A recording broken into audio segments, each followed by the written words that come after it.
विनाशकारी जादूगर सी 451 अध्याय 451 451 अध्याय 451 विषैला अजगर खजानों से भरा है।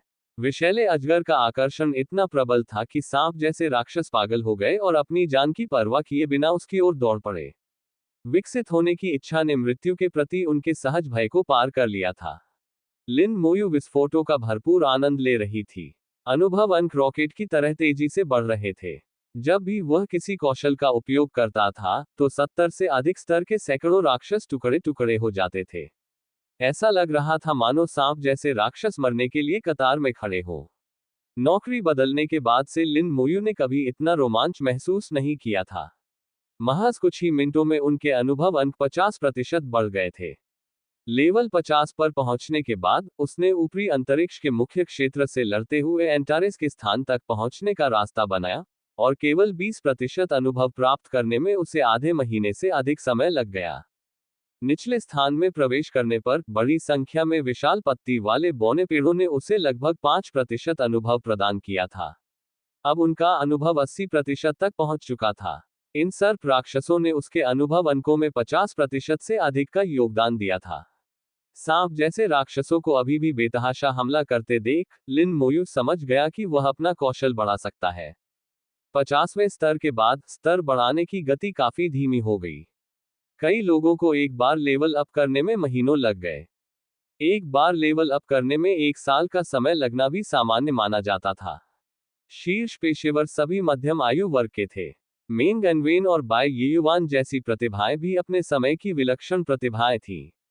वे 30 साल की उम्र के बाद ही शीर्ष पेशेवर खिलाड़ी बने।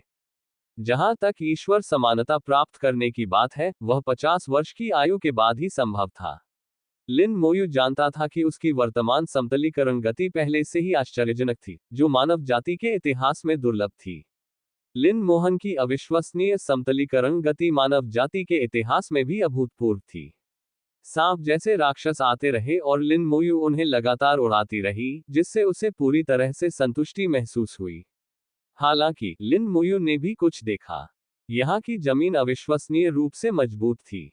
पिछली लड़ाइयों से लेकर अब तक अनगिनत विस्फोट हो चुके हैं, लेकिन उस जमीन पर एक भी गड्ढा नहीं था। विस्फोटों से ढकी चट्टानें भी अक्षुण्ण रहीं। यह मजबूती असामान्य थी। न केवल यह जमीन बल्कि विशाल पत्ती वाले बौने पेड़ों के नीचे की जमीन भी एक जैसी थी, असाधारण रूप से मजबूत। फिर भी उस जहरीले तालाब ने जमीन को नष्ट कर दिया था, और यह क्षरण लगातार जारी था। लिन मोयू ने अनुमान लगाया कि जमीन में होने वाले कंपन संभवतः विषैले जलाशय से कुछ बाहर निकालने की कोशिश कर रहे होंगे। यह अनुमान सही था या नहीं, ये तो आने वाले समय में ही पता चलेगा। लाशों का ढेर पहाड़ों की तरह लग गया था। चाहे सांप जैसे राक्षस किसी भी दिशा से आए, चाहे जमीन से या हवा से, वे मौत की रेखा को पार नहीं कर सकते थे। लिन मोयू अडिग होकर पहरा दे रही थी। खून की तेज गंध हवा में फैल गई, जिसने जहरीले धुएं की गंध को ढक दिया और नाग राक्षसों की सहज प्रवृत्ति को जगा दिया। अंततः कुछ सर्प राक्षस पीछे हटने लगे। आक्रमणकारी सर्प राक्षसों की संख्या में कमी आई। उनकी अंतरात्मा ने उन्हें आगे न बढ़ने की चेतावनी दी, अन्यथा वे मर जाएंगे। लिन मोयू का शरीर अंततः लेवल अप होने पर सफेद रोशनी से जगमगा उठा। वह 51वें स्तर पर पहुंच गया।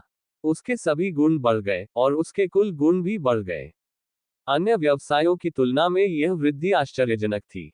अन्य मध्य स्तरीय दिग्गज व्यवसायों के लिए स्तर 50 से 59 तक प्रति स्तर कुल विशेषता वृद्धि लगभग 10 थी।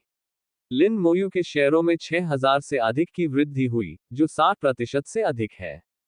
उच्च स्तरों के साथ यह अंतर और भी बढ़ जाएगा। अत्यंत उच्च आधारभूत गुणों और दैवीय शक्ति के साथ लिन मोयू के गुण अंततः अन्य सभी पेशेवरों को पीछे छोड़ देंगे। वह भविष्य में विश्व के दिग्गजों को भी पीछे छोड़ सकता है। मेंग एनवेन और अन्य लोगों का अनुमान था कि यह संभव नहीं था। अंत में नागू के राक्षस पीछे हट गए और अपने पीछे लाशों का ढेर छोड़ गए। यहां कम से कम 100,000 सर्प राक्षस मारे गए थे।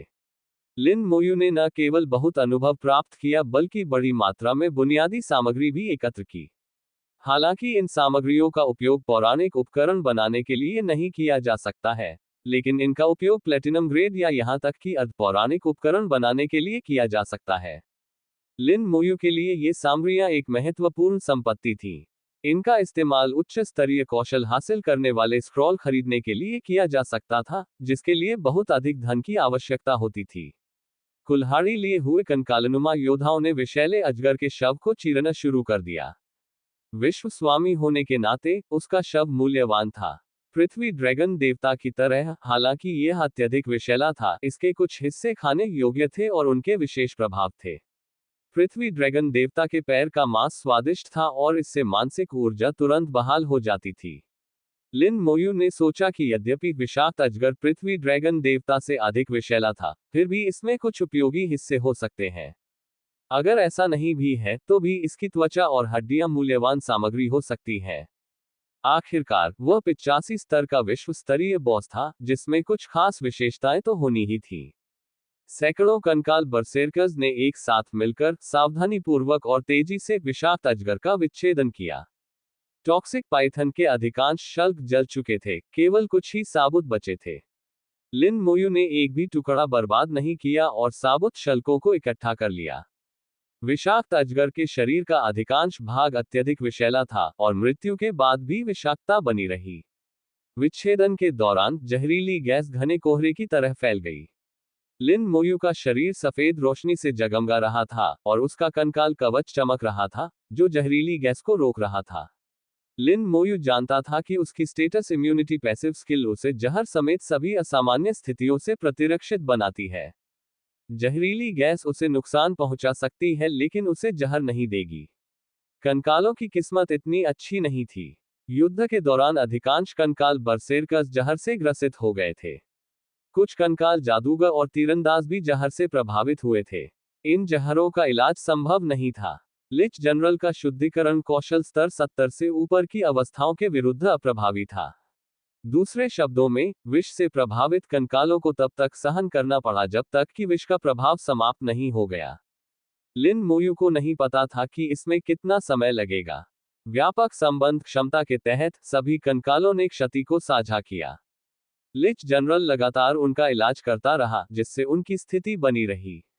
स्केलेटन बरसेरकर्स ने टॉक्सिक पाइथन का विच्छेदन जारी रखा और उसमें से जहरीला मांस निकाल दिया। ऊपरी मांस को हटाने के बाद सफेद झिल्ली की एक परत दिखाई दी। ये झिल्ली विषाक्त अजगर के पूरे शरीर को ढके हुए थी। हरे विषैले कोहरे में यह जैड के समान सफेद चमक बिखेर रहा था। झिल्ली की मोटाई केवल 2 उंगल जितनी थी, लेकिन जहरीली गैस से उस पर कोई असर नहीं पड़ा। यहां तक कि स्केलेटन बरसेरकर्स की कुल्हाड़ियों को भी इसे काटने में मुश्किल हो रही थी। यह न केवल जहर के प्रति प्रतिरोधी था, बल्कि अविश्वसनीय रूप से मजबूत भी था। लिन मोयू ने तुरंत ही इसके महत्व को पहचान लिया। झिल्ली को सावधानीपूर्वक हटा दिया गया। 100 मीटर लंबी झिल्ली देखने में एक विशाल जेड पत्थर के टुकड़े जैसी लग रही थी, जो बेहद खूबसूरत थी। लिन मोयू ने अपनी जासूसी क्षमता का इस्तेमाल उस पर किया। विषाक्त अजगर झिल्ली, पौराणिक सामग्री, जहर के प्रति अत्यधिक प्रतिरोधी, पौराणिक आंतरिक कवच बनाने के लिए इस्तेमाल किया जा सकता है। लिन मोयू की आंखें चमक उठी। जैसा कि उम्मीद थी, हालांकि टॉक्सिक पाइथन से कोई पौराणिक उपकरण नहीं मिला, लेकिन इसकी झिल्ली एक शीर्ष स्तरीय पौराणिक सामग्री थी। झिल्ली हटाने के बाद हड्डियां दिखाई देने लगी। विषाक्त अजगर की रीढ़ की हड्डी 100 मीटर लंबी थी। हड्डी अर्धपारदर्शी थी, जिसके अंदर रीढ़ की हड्डी का तरल पदार्थ बहता हुआ प्रतीत हो रहा था। लिन मोयू ने एक बार फिर अपनी जासूसी क्षमता का इस्तेमाल किया। मनुष्यों द्वारा व्यापक रूप से उपयोग की जाने वाली यह पहचान क्षमता शायद ही कभी निराश करती है। विषाक्त अजगर की रीढ़ पौराणिक सहायक उपकरण बनाने के लिए सामग्री, अर्ध पौराणिक उपकरणों को अपग्रेड करने के लिए भी इस्तेमाल किया जा सकता है। लिन मोयू का ध्यान हड्डी के अंदर मौजूद रीढ़ की हड्डी के तरल पदार्थ की ओर आकर्षित हुआ। उन्हें लगा कि रीढ़ की हड्डी का तरल पदार्थ हड्डी से भी अधिक मूल्यवान हो सकता है। इसे खोलकर रीढ़ की हड्डी का तरल पदार्थ निकाल लें, लिन मोयू ने आदेश दिया। कंकालनुमा बर्बर योद्धाओं ने हड्डी के एक हिस्से को तोड़ दिया, जिससे एक सुगंधित खुशबू निकली। ये खुशबू ताजगी भरी थी, और इसकी एक ही महक से लिन मोयू को ताजगी का एहसास हुआ। उस सुगंध ने विषाक्त धुंध को दूर कर दिया और यहां तक कि कंकालों पर मौजूद जहर को भी बेअसर कर दिया। कितनी जबरदस्त विश्वण शक्ति है, लिन मोयू ने आश्चर्य व्यक्त किया। रीढ़ की हड्डी के तरल पदार्थ का ऐसा चमत्कारी प्रभाव था। विषाक्त अजगर का कांटेदार द्रव पौराणिक विषनाशक अत्यधिक विषों को बेअसर कर सकता है। प्रत्येक बूंद विष तत्व प्रतिरोधक क्षमता को 1% बढ़ाती है। दुर्भाग्यवश रीढ़ की हड्डी का तरल पदार्थ बहुत कम था, प्रति खंड केवल 2 या 3 बूंदें ही थी। लिन मोयू के पास कोई उपयुक्त पात्र नहीं था, इसलिए उसने इसे फिलहाल हड्डी में ही छोड़ दिया। विच्छेदन पूरा होने के बाद विषाक्त अजगर के कोई अन्य मूल्यवान अंग नहीं बचे थे। लिन मोयू ने अपना ध्यान विषैले तालाब की ओर मोड़ा। हरे पानी के बीच से उसने कई जहरीले क्रिस्टल देखे। पहले हुए विस्फोटों के बावजूद तालाब में कई जहरीले क्रिस्टल बचे रहे। सरसरी नजर डालने पर कम से कम 100 का पता चला। लिन मोयू की निगाहें तालाब के केंद्र की ओर मुड़ गईं, इस उम्मीद में कि शायद उन्हें वहां कुछ मूल्यवान मिल जाए। संपर्क सेवा की शर्तें। विनाशकारी जादूगर सी 452 अध्याय 452 452 अध्याय 452 अनुमान सही था, यह एक ताबूत है। टॉक्सिक पाइथन खजानों से भरा हुआ है। लिन मोयू ने मन ही मन सोचा कि विश्व स्तरीय बॉस वास्तव में खजानों से भरे होते हैं। लिन मोयू ने तो ये भी सोचा कि क्या उसे कुछ और विश्व स्तरीय बॉस को मारकर और भी अच्छी चीजें हासिल करनी चाहिए। जब वह सोच ही रहा था, अचानक जमीन हिल उठी। फिर लिन मोयू ने एक ऐसा दृश्य देखा जिसने उसे भी चौंका दिया। पहाड़ों की तरह ढेर लगे हुए शव तेजी से जमीन में धंसने लगे। ऐसा लग रहा था मानो जमीन पर एक विशाल भंवर प्रकट हो गया हो, जो सभी शवों को निगल रहा हो। पलक झपकते ही जमीन पर पड़े शव गायब हो गए। जिस विषाक्त अजगर का अभी अभी विच्छेदन किया गया था, वह भी पूरी तरह से गायब हो गया था। सभी शव गायब हो गए और जमीन बिना कोई निशान छोड़े अपनी मूल स्थिति में लौट आए। लिन मोयू जानती थी कि प्राचीन युद्ध क्षेत्र और शाश्वत युद्ध क्षेत्र दोनों में स्वयं की मरम्मत करने की क्षमता होती है। स्वयं को ठीक करने की यह क्षमता सतह पर फैली गंदगी को मिटा सकती है और जमीन को उसकी मूल स्थिति में बहाल कर सकती है। हालांकि शाश्वत युद्ध क्षेत्र के ऊपरी हिस्से में जमीन की स्व मरम्मत क्षमता अपेक्षाकृत कम थी और शवों को अवशोषित करने में कुछ समय लगा। इसमें कम से कम 3 से 5 दिन या अधिकतम 10 दिन लग सकते हैं। लेकिन निचले स्थान में जमीन की स्व मरम्मत की गति बहुत तेज थी। अभी सिर्फ आधा घंटा ही बीता था और जमीन अपने आप ठीक होने लगी थी। महज 2 मिनट में मरम्मत पूरी हो गई। फिर भी जमीन की स्वतः मरम्मत करने की क्षमता के बावजूद इसने अपने पीछे इतना जहरीला जलाशय छोड़ दिया। इससे लिन मोयू को और भी यकीन हो गया कि जहरीला तालाब असामान्य था। उसने अपना हाथ जहरीले पानी में डालने की कोशिश की और कंकाल कवच तुरंत चमक उठा, जिससे जहरीला पानी अलग हो गया। लिन मोयू के मन में एक विचार आया और उसने कंकाल कवच हटा दिया। जहरीला पानी तुरंत उसकी हथेली पर लग गया। लिन मोयू जहरीले पानी से हुए नुकसान को महसूस कर सकती थी। उसे हल्की जलन हो रही थी, लेकिन ये तेज नहीं थी। क्षति स्थानांतरण कौशल के माध्यम से सारी क्षति मरे हुए सैनिकों की सेना को स्थानांतरित कर दी गई। इसके अलावा अपनी प्रतिरक्षा स्थिति के कारण वह विष से प्रभावित नहीं हुआ। जब उसने अपना हाथ पीछे खींच लिया और जहरीले पानी को झाड़ दिया, तो नुकसान रुक गया। अपनी क्षमताओं की प्रभावशीलता की पुष्टि करने के बाद लिन मोयू ने अभी अभी प्राप्त किए गए विषैले देवता पत्थर को बाहर निकाल लिया। फिर उसने इसे सक्रिय कर दिया। विषैला देव पत्थर फट गया, जिससे गहरे हरे रंग का प्रकाश निकला जिसने लिन मोयू को घेर लिया। इससे पहले उसने टॉक्सिक जेम का इस्तेमाल किया था, जिसने उसे स्थायी रूप से 50% विष तत्व प्रतिरक्षा प्रदान की और साथ ही टॉक्सिक स्टार रिंग कौशल को भी जागृत किया। बाद में अपने दूसरे रूपांतरण के दौरान टॉक्सिक स्टार रिंग उसके अभिशाप कौशल के साथ विलीन हो गई, जिससे वर्तमान टॉक्सिक स्टार बर्स्ट बन गया। अब उच्च स्तर के विषैले देवता पत्थर का उपयोग करने पर लिन मोयू को यह नहीं पता था कि इसका विशिष्ट प्रभाव क्या होगा। उसके ज्ञान के आधार पर परिणाम चाहे जो भी हो, कोई दुष्प्रभाव नहीं होगा। यदि कोई दुष्प्रभाव होता तो उसकी पहचान क्षमता उसे इंगित कर देती। उसके शरीर में भारी मात्रा में गहरे हरे रंग का प्रकाश प्रवाहित हुआ और लिन मोयू ने एक जादुई शक्ति का अनुभव किया। ये जादुई शक्ति कुछ हद तक उस शक्ति के समान थी जो कौशल स्क्रॉल से कौशल को जागृत कर सकती थी। ऐसा प्रतीत होता था कि इसमें किसी मूलभूत शक्ति की भूमिका थी। कुछ ही देर में गहरा हरा प्रकाश फीका पड़ गया। लिन मोयू ने अपनी आंखें खोली और सांस छोड़ी। उसने कोई नया कौशल नहीं जगाया, लेकिन विष तत्व के प्रति उसकी प्रतिरोधक क्षमता बढ़कर 80% हो गई। टॉक्सिक गॉड स्टोन ने टॉक्सिक जेम के प्रभाव को बढ़ाने के बजाय उसे प्रतिस्थापित कर दिया। ये जेम के प्रभाव के ऊपर जुड़ता नहीं था। हालांकि लिन मोयू को यह सामान्य लगा। अगर इससे रत्न का प्रभाव बढ़ जाता तो विष तत्वों के प्रति उसकी प्रतिरोधक क्षमता 130% तक पहुंच जाती, जिससे वह विष तत्वों के प्रति पूरी तरह से प्रतिरक्षित हो जाता। लिन मोयू को निराशा नहीं हुई, बल्कि उन्हें लगा कि यह सामान्य बात है। इतनी अच्छी बातें तो सपने में भी नहीं हो सकती। किसी पेशेवर व्यक्ति का किसी तत्व से पूरी तरह अप्रभावित रहना अभूतपूर्व था। विष तत्वों के प्रति उसकी प्रतिरोधक क्षमता बढ़ गई थी। इस समय लिन मोयू के आदेश पर मरे हुए लोगों की सेना जहरीले धुएं की सीमा से बाहर पीछे हट गई थी और जहर के खत्म होने का इंतजार कर रही थी।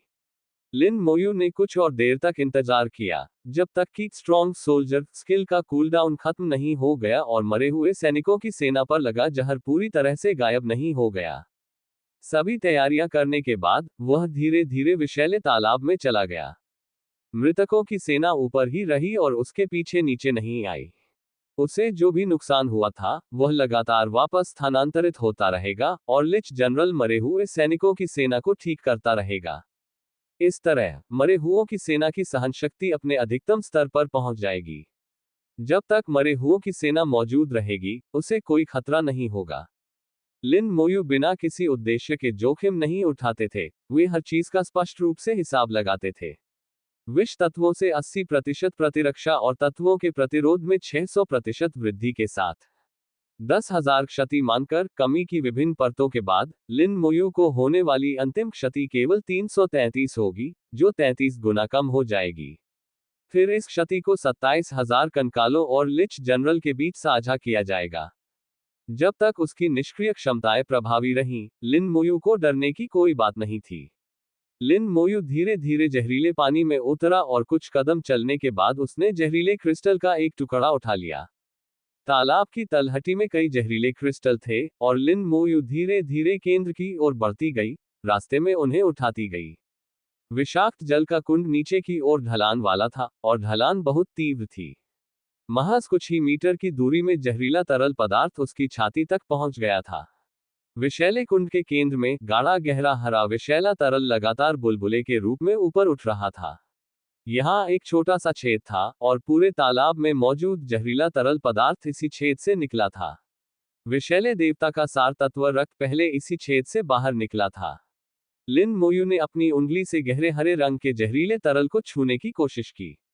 उसकी उंगली में तेज दर्द हुआ। तरल पदार्थ की विषाक्तता बाकी पूल के तरल पदार्थ की तुलना में कहीं अधिक थी, 10 गुना से भी अधिक। इसी क्षण एक जहरीला क्रिस्टल का टुकड़ा छेद से ऊपर तैरने लगा और लिन मोयू ने इसे देखा। तालाब में मौजूद जहरीले क्रिस्टल भी इसी छेद से आए थे। ऐसा लगता है कि क्या हो रहा है, ये समझने के लिए मुझे अंदर जाकर देखना होगा। छेद बड़ा नहीं था, उसका व्यास 2 मीटर से कम था, जो लिन मोयू के प्रवेश करने के लिए पर्याप्त था। लिन मोयू ने ध्यानपूर्वक छेद का अवलोकन किया, लेकिन उसकी गहराई का पता नहीं लगा सका। हालांकि वह ये देख सका कि विषैला तरल जितना नीचे जाता है, उसकी सांद्रता और विषाक्तता उतनी ही अधिक होती है। कुछ गणना करने के बाद उसने इसे आजमाने का फैसला किया। दिव्य सार के रक्त का आकर्षण बहुत अधिक था और लिन मोयू को लगा कि शायद इसके नीचे केवल दिव्य सार का रक्त ही नहीं, बल्कि कुछ और भी हो सकता है। मूल क्षेत्र में अग्नि देवता का सार रक्त शाश्वत ज्वालाओं के साथ जलता रहा, जो अनगिनत वर्षों में ठोस रूप धारण कर गया। लेकिन यहाँ रक्त का सार तरल अवस्था में ही रहा, ठोस नहीं हुआ। इसलिए लिन मोयू ने अनुमान लगाया कि सार रक्त का स्रोत अभी भी मौजूद है।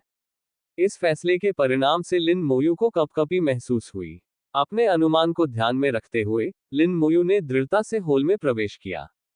विषैले तरल के निरंतर प्रभाव को सहते हुए वह धीरे धीरे नीचे उतरता गया। गड्ढा गहरा था और लिन मोयू जानता था कि वह कम से कम 100 मीटर नीचे उतर चुका है। तब तक वह जहरीला तरल स्याही जितना गाढ़ा, गहरे हरे और काले रंग का हो चुका था, जो बेहद भयावह था। इसकी विषाक्तता पूल के जहरीले पानी की तुलना में 100 गुना से भी अधिक थी। यहाँ हर सेकंड लिन मोयू को भारी नुकसान पहुंचा रहा था। अमृतक सेना ने लिन मोयू से स्थानांतरित क्षति को चुपचाप सहन किया और लिच जनरल लगातार उन्हें ठीक करता रहा। लिन मोयू की दृष्टि गहरे हरे रंग से भर गई थी, और उसने मन ही मन दूरी की गणना की। पिछले भूकंप के झटकों के आधार पर उन्होंने गहराई लगभग 200 मीटर होने का अनुमान लगाया था। अब उनका अनुमान सही के करीब होना चाहिए। अंततः वह छेद के दूसरे छोर से बाहर निकला। वह एक ऐसे स्थान में प्रवेश कर गया जो विषैले तरल से भरा हुआ था। गहरे हरे रंग का जहरीला तरल लगातार उबल रहा था।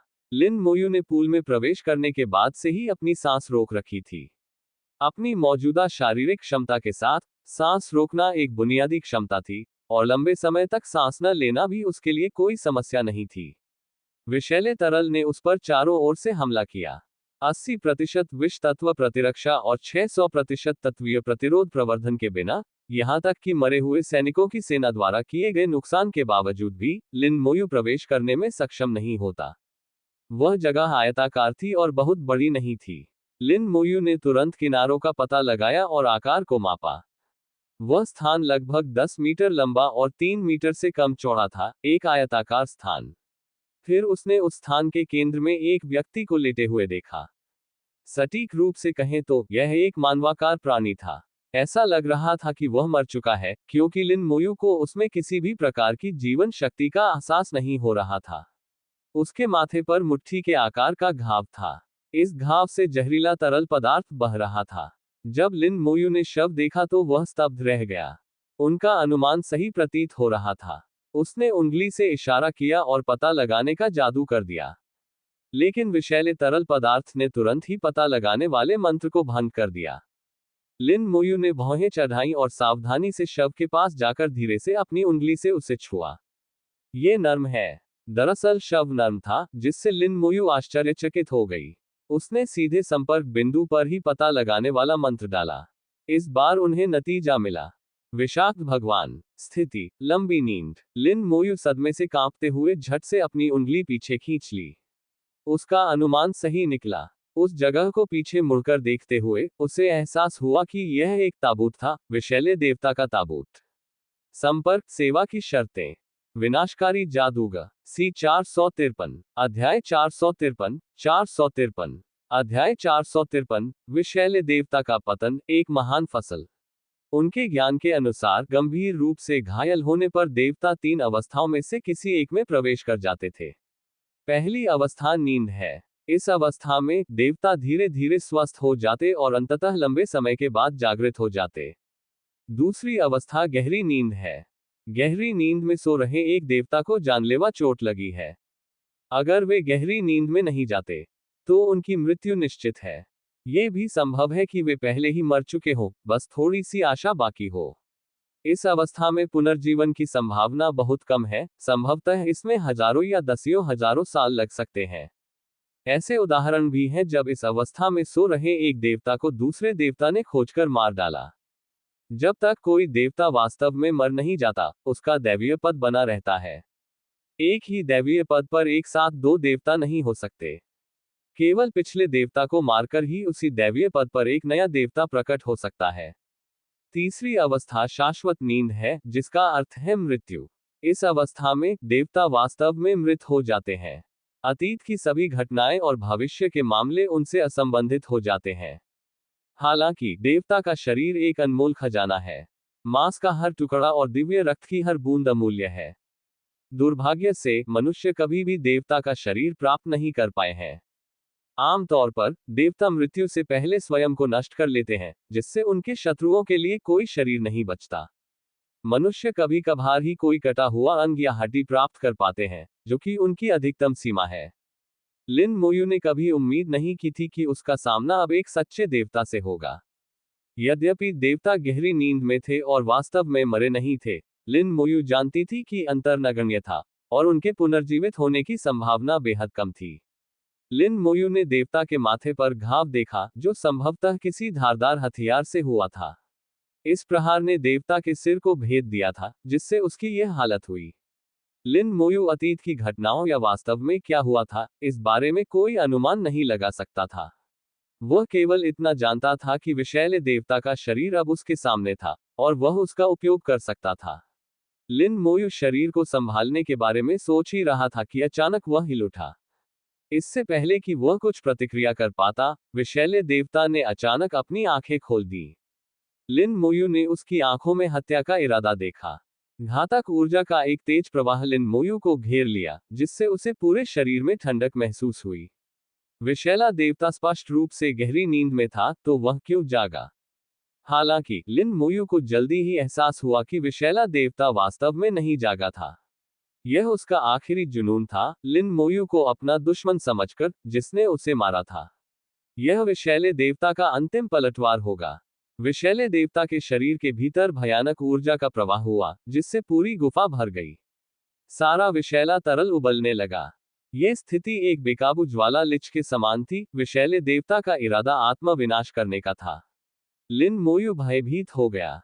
वह जानता था कि देवता आमतौर पर मृत्यु से पहले आत्मा विनाश का विकल्प चुनते हैं। भले ही वे अपने शत्रुओं को अपने साथ न ले जा सकें, वे अपने शरीर को पीछे नहीं छोड़ते। किसी अज्ञात कारण से विषैले देवता ने आत्मा विनाश नहीं किया और यहां गहरी नींद में चले गए। लेकिन अब लिन मोयू के दखल ने उसकी आखिरी सनक को जगा दिया, जिससे उसने आत्मा विनाश का रास्ता चुन लिया। उसका इरादा अपनी सारी दैवीय शक्ति को पल भर में नष्ट कर देने का था। एक देवता की दैवीय शक्ति अत्यंत शक्तिशाली होती है। आत्मा विनाशकारी अवस्था में दूसरे देवता भी उसका सामना करने की हिम्मत नहीं करते। लिन मोयू जानता था कि उसका अंत निश्चित है। सहज ही उसने रसातल दूरसंचार पत्थर निकाला और वहां से निकलने का इरादा किया। लेकिन उसने पाया कि देवता की शक्ति ने उस स्थान को पहले ही सील कर दिया था। रसातल दूरसंचार पत्थर ने अपना काम करना बंद कर दिया था। वह न तो दूरसंचार कर सकता था और न ही भाग सकता था। लिन मोयू का चेहरा पीला पड़ गया। एक आकस्मिक साहसिक कार्य ने सचमुच उसे जानलेवा स्थिति में डाल दिया था। जुनून की शक्ति। लिन मोयू को अचानक एक अंतर्दृष्टि प्राप्त हुई। उनके मन में एक प्रेरणा की चमक उठी। शायद यही आखिरी उम्मीद है। उसके हाथ में आत्मा की ज्वाला टिमटिमा उठी। एक चिंगारी सीधे विषैले देवता के माथे पर दिखाई दी। माथे पर लगा घाव विषैले देवता का घातक घाव था, जो शरीर को भेदते हुए आत्मा को बिखेर रहा था। अब उस पर फिर से हमला हुआ। विषैले देवता का शरीर बुरी तरह कांप उठा। लिन मोयू ने स्पष्ट रूप से उसकी दिव्य शक्ति में गड़बड़ी महसूस की, मानो वह शिथिल हो गई हो। ये कारगर है। लिन मोयू की आंखें चमक उठी और उसने आत्मा ज्वाला का प्रयोग जारी रखा। उसने दोनों हाथों से प्रति सेकंड 5 बार आक्रमण किया। उसे विश्वास था कि विषैले देवता ने पुनर्जीवन की आशा में अपनी आत्मा का एक अंश बचा रखा होगा। मनुष्य हो या देवता, आत्मा के बिना कोई जीवित नहीं रह सकता। आत्मा ही आधार है। जियांग यी ने अपनी आत्मा को बचाकर पुनर्जीवन की संभावना रखी थी। अन्यथा वे शवलोक के शवों के समान होते, जो बिना जीवन या आत्मा के चलते फिरते मुर्दे होते हैं। जब तक विषैले देवता पुनर्जीवित होना चाहता है, तब तक उसने अपनी आत्मा का एक अंश अवश्य बचा रखा होगा। यही कारण था कि लिन मोयू ने उसकी आत्मा को पूरी तरह से नष्ट करने का इरादा किया। आत्मा ज्वाला की प्रभावशीलता को देखते हुए लिन मोयू ने शक्तिशाली सैनिक कौशल को पुनः सक्रिय किया। पल भर में उसके गुण बढ़ गए और उसका मानसिक गुण 600,000 तक पहुंच गया। कौशल का नुकसान काफी बढ़ गया, जिससे 500% अतिरिक्त क्षति हुई। आत्मा ज्वाला का नुकसान 10 गुना से भी अधिक बढ़ गया। आत्मा ज्वाला के तीव्र रूप से जलने के साथ ही दर्जनों ज्वालाएं लगातार गिरती रहीं। उन्होंने विषैले देवता द्वारा अभी अभी एकत्रित की गई दिव्य शक्ति को पूरी तरह से बाधित कर दिया, जिससे उसका आत्मा विनाश रुक गया। लिन मोयू ने अंततः राहत की सांस ली और आत्मा ज्वाला का उपयोग जारी रखा।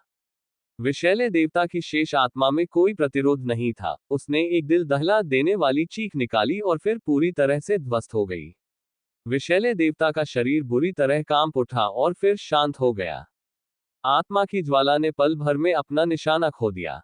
विषैला देवता गिर पड़ा। इसी दौरान लिन मोयू को रोमांचक सूचनाएं प्राप्त हुई। विषाक्त देवता को मार डाला, स्तर जोड़ 1। विषाक्त देवता को मार डाला, स्टार जोड़ 1। विषाक्त देवता को मार डाला, विष तत्व प्रतिरक्षा सीमा बढ़ाई। विषैले देवता का वध किया, मध्यवर्ती दिव्य कोर प्राप्त किया। विषाक्त देवता का वध किया, विषाक्त देवता का दिव्य पद प्राप्त किया। विष तत्व प्रतिरक्षा सीमा में वृद्धि। विष तत्व प्रतिरक्षा सीमा 80% से बढ़ाकर 100% कर दी गई है। मध्यवर्ती दिव्य सार को आत्मसात करके देवता बने, या भीतर की शक्ति को समझकर देवता स्तरीय विशेषज्ञ बने। विषाक्त ईश्वर की दिव्य स्थिति, नए विषाक्त ईश्वर बनने के लिए दिव्य स्थिति के साथ विलीन हो जाएं। लिन मोयू दंग रह गई। यह क्या था? उसका शरीर सफेद रोशनी से जगमगा उठा और उसका स्तर 51 से बढ़कर 52 हो गया। उसकी छाती पर लगा सैन्य बैज चमक उठा और एक धुंधला तारा दिखाई दिया। यह तारा कुछ धुंधला था और बीच में खोखला था। इसे आधा तारा ही कहा जा सकता था। 3 सितारा जनरल बनने के लिए उसे एक और देव स्तरीय शत्रु को मारना आवश्यक था। फिलहाल वह 2 सितारा जनरल ही था, 3 सितारा जनरल नहीं। विष तत्व के प्रति उनकी प्रतिरोधक क्षमता 80% से बढ़कर 100% हो गई। लिन मोयू को एहसास हुआ कि तत्वों के प्रति प्रतिरोधक क्षमता की भी एक सीमा होती है। इसीलिए उन्होंने कभी किसी पेशेवर मानव को किसी तत्व के प्रति पुनर्तः प्रतिरक्षित होते नहीं देखा था। सामान्यतः एकल तत्व प्रतिरोधक क्षमता की सीमा 85% होती है। इस सीमा को तोड़ना कठिन होता है, और यदि तोड़ भी दिया जाए तो ये लगभग 90% तक ही पहुंचती है। लिन मोयू की तरह 100% तक पहुंचना अभूतपूर्व था। लिन मोयू ने विषैले अजगर की रीढ़ की हड्डी के बारे में सोचा। शायद इसे खाने से उसकी विष तत्व प्रतिरोधक क्षमता बढ़ सकती है और अंततः 100% तक पहुंच सकती है। फिर 2 अकल्पनीय पुरस्कार मिले, दिव्य सार और दिव्य पद। लिन मोयू को एहसास हुआ कि विशैला देवता एक मध्यवर्ती देवता था। उसका दिव्य कोर मध्यवर्ती स्तर का था, और उसे अवशोषित करने से वह भी संभवतः एक मध्यवर्ती देवता बन जाएगा, जो 93 से 95 स्तरों के बीच के मानव देवता स्तरीय विशेषज्ञ के बराबर होगा। यह तुरंत उन्नत होने का एक अवसर था, लेकिन इसकी कुछ सीमाएं भी थीं। वह इसी स्तर पर अटका रहेगा जब तक कि वह एक अधिक शक्तिशाली दिव्य कोर को अवशोषित नहीं कर लेता। अन्यथा वह हमेशा एक मध्यवर्ती देवता ही रहेगा। महादेव बनने की बात तो असंभव थी। अधिक से अधिक वह विशैले देवता की दिव्य स्थिति के साथ मिलकर नया विशैला देवता बन सकता था। लेकिन इससे क्या फर्क पड़ता है? लिन मोयू को खुद पर पूरा भरोसा था। वह ऐसा दूरदर्शिताहीन निर्णय नहीं लेगा। उसका लक्ष्य सिर्फ देवता बनना या दैवीय पद धारण करना नहीं, बल्कि महादेव बनना था। दिव्य केंद्र और दिव्य स्थान उसके आध्यात्मिक जगत में प्रकट हुए। दिव्य केंद्र 12 भुजाओं वाला एक हरा क्रिस्टल था, जो धीरे धीरे और खूबसूरती से घूम रहा था। दिव्य स्थान एक सिंहासन की तरह दिखता था, जो दिव्य केंद्र के बगल में स्थिर था। लिन मोयू को आश्चर्य इस बात से हुआ कि दोनों ने डोमेन गॉड स्टोन से दूरी बनाए रखी, मानो डोमेन गॉड स्टोन उनसे कहीं अधिक उच्च स्तर का हो। लिन मोयू ने दिव्य कोर के भीतर लगभग अनंत विष तत्वों को महसूस किया और उसके मन में एक साहसिक विचार आया। अगर मैं इसका इस्तेमाल करके एक एलिमेंटल लिच को बुलाऊं तो कैसा रहेगा? यह विचार मन में बैठा और पनपने लगा। हालांकि यह अभी करने लायक काम नहीं था, बल्कि आत्मविश्वास आने पर ही करने का सोचा गया। उसका अनुमान था कि कोशिश करने से पहले उसे ईश्वर स्तर तक पहुंचना होगा। दिव्य कोर अद्वितीय था और अवसर भी बेमिसाल था। इसे व्यर्थ नहीं जाने दिया जा सकता था। अगर वह सफल हुआ तो उसके पास ईश्वर स्तर का लिच हो सकता था। यह एक रोमांचक विचार था। संपर्क सेवा की शर्तें। विनाशकारी जादूगर सी 454 अध्याय 454 454 अध्याय 454 इस बच्चे ने आखिर किया क्या था? इस बार यह किताब लिन मोयू के लिए बहुत फायदेमंद साबित हुई। जब विशैले देवता का पतन हुआ, तब लिन मोयू को इस बात का बिल्कुल भी अंदाजा नहीं था कि बाहरी दुनिया में पहले ही बहुत बड़ा बदलाव आ चुका था। शाश्वत युद्ध क्षेत्र के विशाल अंतरिक्ष में अपार शक्ति की लहरें उमड़ पड़ी।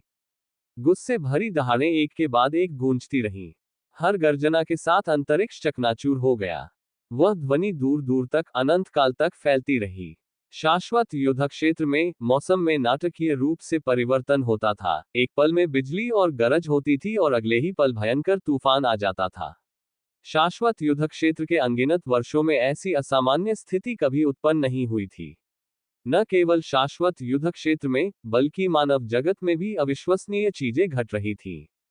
एक रहस्यमय बारिश ने पूरी दुनिया को अपनी चपेट में ले लिया, जिसके साथ लगातार बिजली चमक रही थी। युआन युद्ध क्षेत्र में भी यही स्थिति थी। इस समय सभी ईश्वर स्तरीय विशेषज्ञों को दुख का अनुभव हुआ। व्हाइट गॉड कोर्टयार्ड में सारी बारिश रुक गई थी। मेंग एनवेन ने हल्की सी आह भरी, एक देवता का पतन हुआ है, और वह मध्यम स्तर का देवता है। अंतिम बार रिकॉर्ड की गई भारी बारिश 500 साल से भी पहले हुई थी। उस समय एक निम्न स्तर के देवता की मृत्यु हो गई थी, और ईश्वरीय वर्षा 3 दिन और 3 रात तक चली थी। इस बार ये संभवतः 6 दिन और 6 रात तक चलेगी। बाय युवान श्वेत देवता के प्रांगण में नहीं थी। इस समय वह युवान युद्ध क्षेत्र के किले संख्या 1 में स्थित वीरों के हॉल में बैठा था। उसकी बाघ जैसी आंखें लिन मोयू के आत्मा चिन्ह पर टिकी हुई थी। जब तक आत्मा का चिन्ह बरकरार था, वह निश्चिंत रह सकता था। 1 घंटे पहले उन्होंने स्वयं लिन मोयू के आत्मा चिन्ह को थोड़ा मजबूत होते हुए देखा था। उसे पता था कि लिन मोयू ने अपना स्तर बढ़ाकर 51वां स्तर हासिल कर लिया है। महज 2 घंटे बाद लिन मोयू ने फिर से अपना स्तर बढ़ा लिया। इससे बाय युवान सचमुच आश्चर्यचकित रह गई। इस बच्चे ने आखिर किया क्या? आमतौर पर लेवल 50 के बाद अधिकांश लोगों को एक बार लेवल बढ़ाने में महीनों लग जाते हैं। कुछ लोगों को एक बार लेवल अप करने में आधा साल या पूरा साल भी लग जाता है। लिन मोयू का लगातार लेवल अप करना एक ऐसी बात थी जिसके बारे में बाय युवान ने पहले कभी नहीं सुना था। हर 2 घंटे में एक बार लेवल अप करने के लिए उसे कितने राक्षसों को मारना होगा। वह कल्पना भी नहीं कर सकता था कि लिन मोयू का सामना एक मरते हुए विषैले देवता से हुआ और उसने उसे मार डाला। अत्यधिक लाभ प्राप्त करते हुए उनका स्तर सीधे 1 अंक बढ़ गया। बाय युवान को ये बात समझ नहीं आई, लेकिन उसने जल्दी से इस विचार को एक तरफ रख दिया, ये सोचते हुए कि जब तक लिन मोयू सुरक्षित है, यही सबसे अच्छी बात है। शाश्वत युद्ध क्षेत्र का मुख्य क्षेत्र वह अंतिम क्षेत्र था जहां बारिश हुई, और गहरे अंतरिक्ष से आने वाली शक्ति भी अंत में यहां पहुंची। मुख्य क्षेत्र में लगातार गर्जना की आवाजें गूंज रही थीं। गर्जनाओं से आकाश में फैली प्रकाश की पट्टियां चकनाचूर हो गईं। असंख्य राक्षस और सरदार उन कान फाड़ देने वाली दहाड़ों से भय के मारे कांप उठे। एंटारेस, जो एक सुखद सपना देख रहा था, अचानक जाग गया और गुस्से में दहाड़ते हुए बोला, चुप रहो, तुम बहुत शोर मचा रहे हो। उसके शरीर से एक और भी भयावह शक्ति निकली, जो सीधे अंतरिक्ष को भेदते हुए गहरे अंतरिक्ष में उतर गई। अंतरिक्ष की गहराई में गूंजती गुस्से भरी गर्जना अचानक बंद हो गई। शाश्वत युद्ध क्षेत्र में तुरंत शांति लौट आए, और इस क्षण गॉडफॉल रेन भी रुक गई। पलक झपकते ही पूरा शाश्वत युद्ध क्षेत्र सामान्य स्थिति में लौट आया। एंटारेस ने बुदबुदाते हुए कहा, एक देवता कैसे गिर सकता है? कौन सा देवता गिरा? उसे ये भी नहीं पता था कि लिन मोयू ने जंगली महाद्वीप पर एक मध्य स्तर के देवता की हत्या कर दी थी। जंगली महाद्वीप पर लिन मोयू पहले ही विषैले तालाब से बाहर निकल चुकी थी। उसने विषैले देवता का शव उठा लिया था। जियांग यी ने एक बार देवता की कटी हुई उंगली को खजाना माना था। अब लिन मोयू के पास एक देवता का संपूर्ण शरीर था। अगर दूसरों को इसके बारे में पता चल जाता तो वे निश्चित रूप से पागल हो जाते। स्रोत के न होने से विषैला पानी अधिक साफ प्रतीत होने लगा और विषाक्तता उतनी तीव्र नहीं रही। लिन मोयू ने तालाब से सभी विषैले क्रिस्टल निकाल लिए, और विषैले देवता के ताबूत में भी कई विषैले क्रिस्टल थे। इस समय लिन मोयू के हाथ में 200 से अधिक विषैले क्रिस्टल थे। केवल यही अपने आप में एक अविश्वसनीय सौभाग्य था।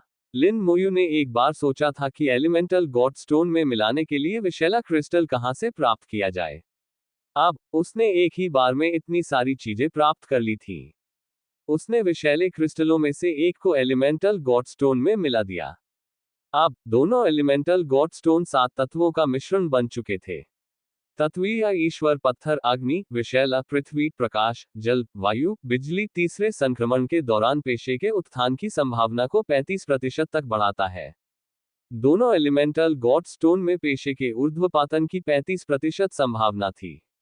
पशु देवता के सार रक्त से बने दिव्य औषधि और सृजन अकादमी की पैतृक भूमि से प्राप्त जीवन की दिव्य शक्ति के संयोजन से लिन मोयू को लगा कि तीसरे संक्रमण के दौरान निंग यी के उदात्तीकरण की संभावना काफी अधिक होगी। दुर्भाग्यवश पशु देवता के सार रक्त से बना वह औषधि केवल शारीरिक कार्यों के लिए ही प्रभावी था और स्वयं के लिए बेकार था। लिन मोयू को लगा कि अगर उसे कोई ऐसी वस्तु मिल भी जाए जो जादुई व्यवसायों के लिए ऊर्ध्वपातन की संभावना को बढ़ा सके, तो भी वह उसके लिए प्रभावी नहीं होगी। आखिरकार उनका पेशा, हालांकि जादुई था, बहुत ही अनोखा था।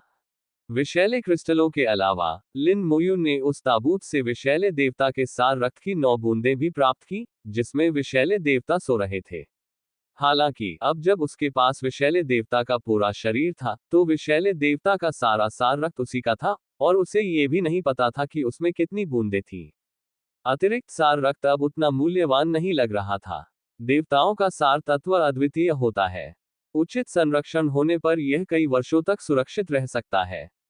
मानव देव स्तरीय विशेषज्ञों या रसातल दानव राजाओं के रक्त के विपरीत, जो मृत्यु के कुछ ही समय बाद अपनी शक्ति खो देता है, इस मामले में देवता अन्य जातियों से कहीं श्रेष्ठ है। लिन मोयू कुछ देर और उस विषैले तालाब के पास ही रुकी रही। उसने 52वें स्तर पर पहुंचने से प्राप्त बढ़ी हुई सम्मनिंग क्षमता को पुनः भर लिया और स्ट्रॉन्ग सोल्जर कौशल के शांत होने की प्रतीक्षा की।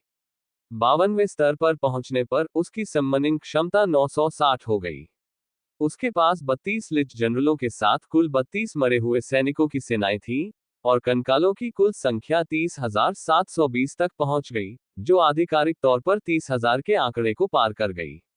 अन्य सभी कौशल में सुधार हो गया था, और उसकी युद्ध क्षमता में फिर से वृद्धि हो गई थी।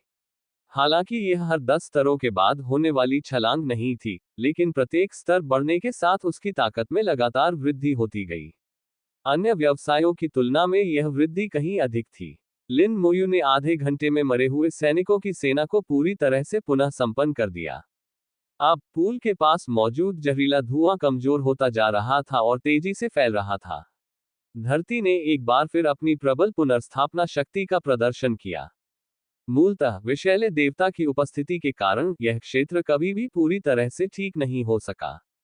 वह विषैला भंडार धरती में धंसे हुए ट्यूमर की तरह था। बार बार भूकंप के झटके और ज्वालामुखी विस्फोट होने के बावजूद धरती उसे बाहर नहीं निकाल पा रही थी। अब जबकि लिन मोयू द्वारा विषैले देवता का पूरी तरह से नाश कर दिया गया था, यहां तक कि ताबूत और शरीर को भी ले जाया गया। विषैले पानी का स्रोत खो गया था और वह पृथ्वी की पुनर्जीवन शक्ति का सामना नहीं कर पा रहा था। विषैले पानी का स्रोत तेजी से सिकुड़ रहा था। 1 घंटे बाद वो पूरी तरह से नजरों से ओझल हो गया। यह इलाका, जो कभी नाग राक्षसों का था, आखिरकार फिर से पूरी तरह से सुरक्षित हो गया। लिन मोयू ने दूर तक देखा और बुदबुदाई, यही तो होना चाहिए। धरती पर अचानक से विषैले पदार्थों का भंडार प्रकट होना बहुत ही अप्रत्याशित था। लिन मोयू को पता था कि जल्द ही कई सर्प राक्षस पृथ्वी पर फिर से प्रकट होंगे। उनमें से एक नए राजा का उदय होगा। शायद कई वर्षों बाद यहां एक और विश्व स्तरीय बॉस का जन्म होगा। यह शायद फिर से विषाक्त अजगर न हो, क्योंकि विषाक्त तालाब के बिना विषाक्तता का स्रोत ही खत्म हो गया था। लिन मोयू को अचानक एक भयानक आभास आती हुई महसूस हुई। ये एक महान पत्ती वाला मात्र वृक्ष है। लिन मोयू का दिल एक पल के लिए धड़कना भूल गया। उसने उस आभा को पहचान लिया।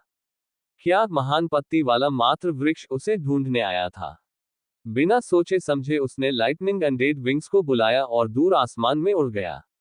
वह दोबारा महान पत्ती माता वृक्ष का सामना नहीं करना चाहता था। ग्रेट लीफ मदर ट्री का स्तर 86 था, जो टॉक्सिक पाइथन से एक स्तर ऊपर था। इस स्तर पर प्रत्येक स्तर के अंतर का अर्थ विशेषताओं में महत्वपूर्ण अंतर था। ग्रेट लीफ मदर ट्री के कुल गुण टॉक्सिक पाइथन से 300,000 अधिक थे। इसके अलावा एक पौधे प्रकार के बॉस के रूप में इसकी अनूठी प्रकृति, विभिन्न विशेषताओं के साथ मिलकर इसकी युद्ध शक्ति टॉक्सिक पाइथन से कहीं अधिक थी। विशेषकर इसकी जीवन शक्ति और ठीक होने की क्षमता, जिसकी बराबरी टॉक्सिक पाइथन नहीं कर सका। इससे पहले लिन मोयू ने इसे अचानक घेर लिया था और इसे बुरी तरह घायल कर दिया था। लेकिन लिन मोयू जानता था कि अगर लड़ाई जारी रही तो उसकी ही मौत होगी। इसके अलावा अब जब ये लौट आया है तो इसे बदला लेने के लिए तैयार रहना चाहिए। किसी कारणवश लिन मोयू को लगा कि महान पत्ती माता वृक्ष ने कुछ बुद्धि प्राप्त कर ली है, जो विषाक्त अजगर की बुद्धि से कहीं अधिक है। इसलिए लिन मोयू दोबारा इसका सामना नहीं करना चाहती थी, कम से कम अभी तो नहीं। लिन मोयू के जाने के कुछ ही समय बाद विशाल महान पत्ती वाला मात्र वृक्ष आकाश से नीचे उतरा और उस स्थान पर आकर रुका जहां विशैला कुंड था। उसके पत्ते लगातार कांप रहे थे, मानो किसी चीज की तलाश कर रहे हो। लेकिन तब तक लिन मोयू बहुत दूर जा चुका था और उसके ठिकाने का कोई पता नहीं था। उसने कर्कश, धीमी गुर्राहट निकाली, जिससे उसका गुस्सा जाहिर हुआ। असंख्य लताएं चाबुक की तरह चारों ओर लहरा रही थीं, जिससे जमीन फट रही थी और मजबूत चट्टानें चकनाचूर हो रही थीं। ये चट्टानें, जिन्हें लिन मोयू अपनी पूरी ताकत से भी हिला नहीं पा रहा था, उसके सामने रखे टोफू से ज्यादा सख्त नहीं थी।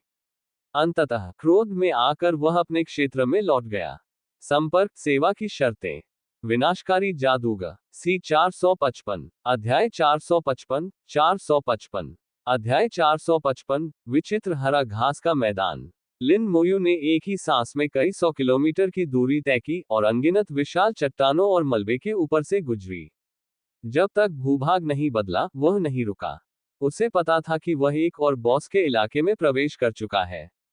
इस भूमि पर क्षेत्रों को स्पष्ट रूप से सीमांकित किया गया था। उदाहरण के लिए, महान पत्ती वाले मात्र वृक्ष और विषाक्त अजगर के क्षेत्रों की सीमाएं बहुत स्पष्ट थीं। लिन मोयू को नहीं पता था कि ये बॉस आपस में कैसे सहअस्तित्व में थे या क्या वे आपस में लड़ते थे। इसका उससे कोई लेना देना नहीं था। जैसे ही उसने भूभाग में बदलाव देखा, वह तुरंत नीचे उतर गया। हवा में वह बहुत ही आसानी से दिख जाता था।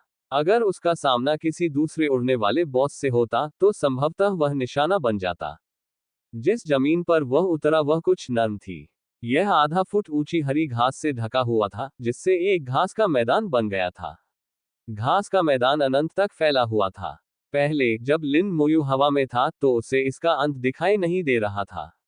नाग राक्षसों की उजाड़ भूमि की तुलना में ये स्थान जीवन से भरपूर था। हल्की हवा चली, जिससे घास थोड़ी झुक गई और हल्की सरसराहट की आवाज आई। घास का मैदान समतल नहीं था, उसमें लहरदार पहाड़ियां थीं। अक्सर एक छोटी घास वाली पहाड़ी दूसरी ऊंची घास वाली पहाड़ी से लहरों की तरह जुड़ी होती थी। घास के मैदान पर चलते हुए लिन मोयू को हमेशा कुछ अजीब सा महसूस होता था। जमीन नर्म थी, तापमान सुहावना था, लेकिन उसे हमेशा अपने पैरों के तलवों से ठंडक महसूस होती थी। जिज्ञासावश लिन मोयू ने एक कंकाल बरसेका को बुलाया, जिसका इरादा घास को खोदकर ये देखना था कि उसके नीचे क्या है। घास के नीचे आखिर ऐसा क्या था जिसकी वजह से उसे ठंड लग रही थी। घास अप्रत्याशित रूप से सख्त थी, और स्केलेटन बरसेका उससे बिल्कुल भी हिला नहीं सका। इससे मामला और भी अजीब हो गया। अगर यह साधारण घास होती, तो इतनी सख्त कैसे हो सकती थी। अब लिन मोयू को घास का मैदान एक इकाई की तरह महसूस हो रहा था। घास मिट्टी में नहीं बल्कि किसी ठोस वस्तु पर उग रही थी। लिन मोयू के आदेश पर कंकाल बरसेरकर ने अपनी कुल्हाड़ी को पूरी ताकत से घुमाया। एक धीमी सी आवाज सुनाई दी। लिन मोयू को जमीन में हल्की सी कंपन महसूस हुई। स्केलेटन बरसेरकर के हमले की शक्ति अवशोषित होकर विक्षेपित हो गई, जिससे कोई नुकसान नहीं हुआ। बहुत कठिन। इस प्रहार से लिन मोयू ने पुष्टि कर दी कि घास का मैदान अविश्वसनीय रूप से कठोर था, किसी नाग राक्षसों की भूमि से कम नहीं। एक और हल्की हवा चली, जिससे घास थोड़ी झुक गई। लिन मोयू को कुछ गड़बड़ महसूस हुई। इस बार झुकी हुई सारी घास कंकाल बरसेका की ओर इशारा कर रही थी। घास की नोकों को देखने पर ऐसा लग रहा था मानो वे तेज रोशनी से चमक रही हो। वूश! अचानक तेज हवा के टूटने की आवाज सुनाई दी। लिन मोयू ने सहज रूप से कुछ कदम पीछे हट गई। घास के अनगिनत तिनके तेज तलवारों की तरह निकले और स्केलेटन बरसेरकर पर तीखे प्रहार किए। स्केलेटन बरसेका तुरंत बुरी तरह क्षतिग्रस्त हो गया। लिन मोयू चौंक गई। व्यापक संपर्क के बिना ये कंकाल बर्बर नष्ट हो चुका होता। उसी क्षण कम से कम 100 घास के तिनके एक साथ बाहर निकल आए। हमलों के एक दौर के बाद घास वापस जमीन पर आ गई और फिर से नर्म हो गई। ऐसा लग रहा था मानो कुछ हुआ ही न हो। बेहद अजीब। लिन मोयू आश्चर्यचकित रह गई। उसने सोचा कि स्केलेटन बरसेरकर के हमले ने घास के जवाबी हमले को शुरू कर दिया है। जवाबी हमला केवल एक ही लहर में हुआ, क्योंकि स्केलेटन बरसेरकर ने केवल एक ही बार हमला किया था। अगर यह कुछ और बार टकराता। लिन मोयू ने स्केलेटन बरसेरकर को पहले की तुलना में कम बल का प्रयोग करते हुए फिर से जमीन पर प्रहार करने का आदेश दिया। वह कुछ कदम पीछे हट गया और दूर से देखने लगा। निश्चित रूप से घास का एक और गुच्छा तेजी से निकला और तेज तलवारों की तरह स्केलेटन बरसेरकर पर जा लगा। इस बार घास के तिनके पहले की तुलना में कम थे। एक दौर के हमलों के बाद घास वापस जमीन पर अपनी मूल स्थिति में आ गई। फिर से कोशिश करते हैं। लिन मोयू के मन में एक विचार आया और कंकाल बरसेरकर ने फिर से हमला कर दिया। इस बार कुल्हाड़ी लाल रंग से चमक उठी, जिससे एक कौशल सक्रिय हो गया और प्रहार पहले की तुलना में कई गुना अधिक शक्तिशाली हो गया। एक जोरदार धमाके के साथ जमीन कांप उठी और उसका झटका दूर दूर तक फैल गया। अगले ही पल कुछ चौंकाने वाली घटना घटित हुई। कई 100 मीटर के दायरे में सारी घास स्केलेटन बरसेरकर की ओर इशारा कर रही थी। पलक झपकते ही हजारों घास के तिनके उड़ गए। उन्होंने स्केलेटन बरसेरकर पर चटकने जैसी आवाजों की एक श्रृंखला से हमला किया। पहले हरी भरी घास का मैदान पल भर में बंजर हो गया। बिना सोचे समझे लिन मोयू ने तुरंत मरे हुए लोगों की सेना को बुलाया और लिच जनरल से कंकाल बरसेका का इलाज करवाया। कुछ 100 मीटर के दायरे में घास के तिनकों की संख्या हजारों में थी। वे सभी एक साथ स्केलेटन बरसेरकर से टकराए, जिससे भारी क्षति हुई। इस क्षति का बोझ मरे हुए सैनिकों की सेना के सभी सदस्यों पर पड़ा। सभी कंकालों को एक साथ चोट लगी थी। सौभाग्यवश हमला केवल एक ही चरण तक चला और फिर स्थिति सामान्य हो गई। एक और स्ट्राइक, बस एक और। हमला जितना शक्तिशाली होगा, जवाबी हमला भी उतना ही शक्तिशाली होगा। ऐसा लगता है कि इस घास के मैदान में क्षति परावर्तन की विशेषता है। उसने शूरवीर पेशे में एक कौशल के बारे में सोचा, क्षति परावर्तन। एक नाइट की डैमेज रिफ्लेक्शन स्किल दुश्मन के हमले को वापस उसी पर पलट सकती है। इस घास के मैदान का भी वैसा ही प्रभाव दिखाई दिया। स्केलेटन बरसेरकर का हमला जितना शक्तिशाली होगा, उतना ही अधिक परावर्तित क्षति होगी। लेकिन जब उसने घास पर कदम रखा, तो भले ही उसने झुककर उसे समतल कर दिया, फिर भी उस पर कोई जवाबी हमला नहीं हुआ। इससे ये संकेत मिलता है कि एक निश्चित सीमा थी। सीमा पार होने पर ही क्षति परावर्तन तंत्र सक्रिय होता था। लिन मोयू ने अपना पैर उठाकर हल्के से पटकने की कोशिश की। अपनी वर्तमान ताकत के साथ इस वार में लगभग 50,000 रन की ताकत का इस्तेमाल हुआ। अगले ही पल लिन मोयू ने देखा कि सैकड़ों घास के तिनके उसकी ओर इशारा कर रहे हैं और उस पर निशाना साध रहे हैं। यह आत्मा को जकड़ने वाला प्रभाव था, अपरिहार्य। घास के तिनके उड़कर उस पर लगे, लेकिन उसके कंकाल कवच ने उन्हें रोक दिया।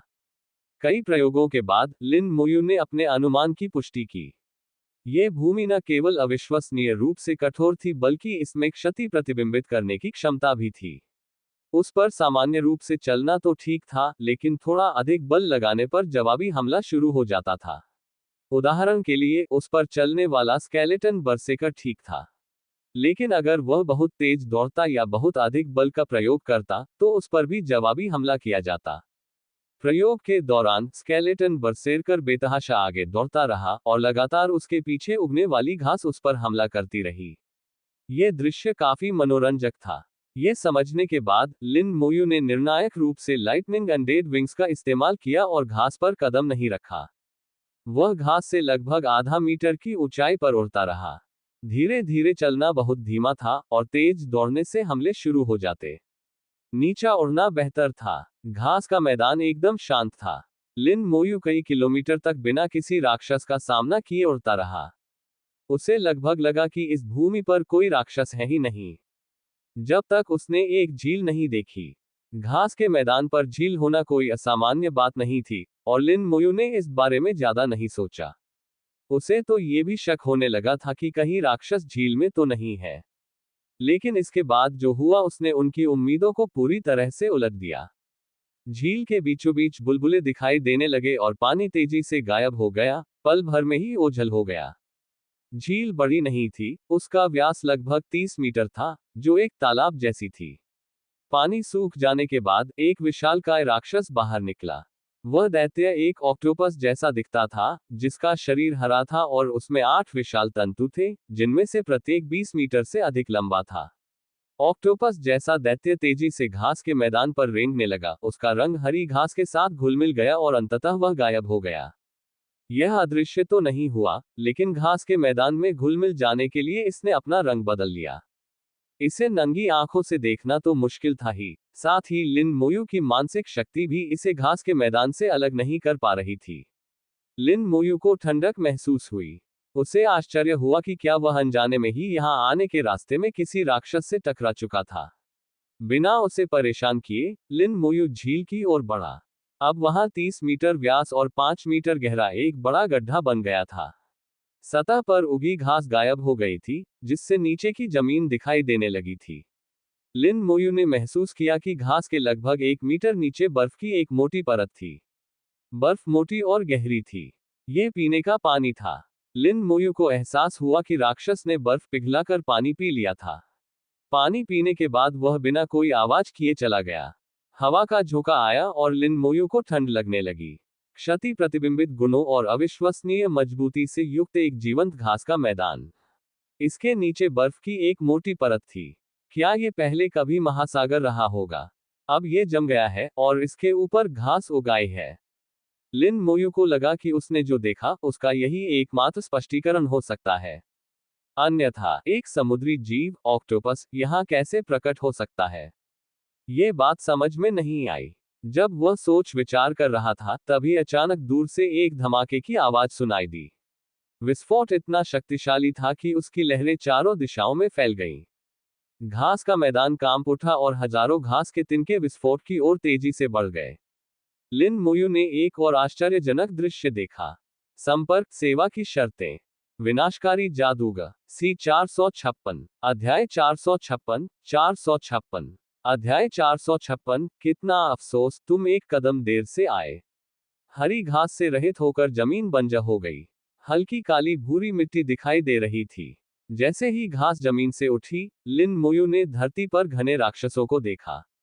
वहां ऐसे ऑक्टोपस थे जिन्हें उसने पहले भी देखा था, साथ ही केकड़े और 4 अंगों वाली कुछ अजीब मछलियां भी थीं। ये राक्षस लिन मोयू के ठीक सामने थे और तेजी से अपने शरीर का रंग बदलकर फिर से धरती में घुल मिल रहे थे। इसमें 2 सेकंड से ज्यादा समय नहीं लगा। लिन मोयू की निगाहें अपने सामने 5 मीटर से भी कम दूरी पर एक जगह पर टिकी रहीं। यहाँ केकड़े जैसा एक राक्षस था। 10 मीटर से भी अधिक आकार का और विशाल चिमटे जैसे पंजों वाला ये जीव स्पष्ट रूप से बहुत शक्तिशाली था। रंग परिवर्तन के उस क्षण के दौरान उन्होंने अपनी आभा का एक संकेत प्रकट किया था।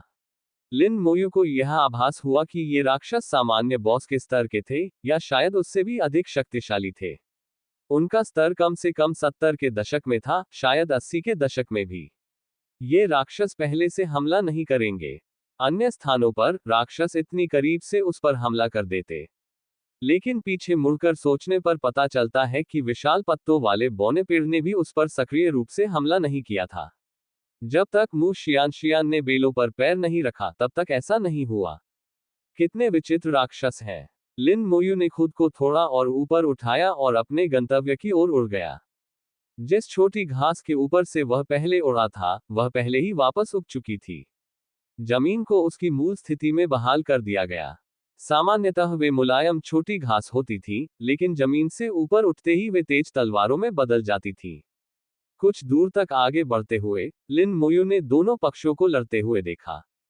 मानव करियर धारक। लिन मोयू ने दोनों पक्षों को लड़ते हुए देखा। 6 पेशेवर व्यक्तियों की एक टीम।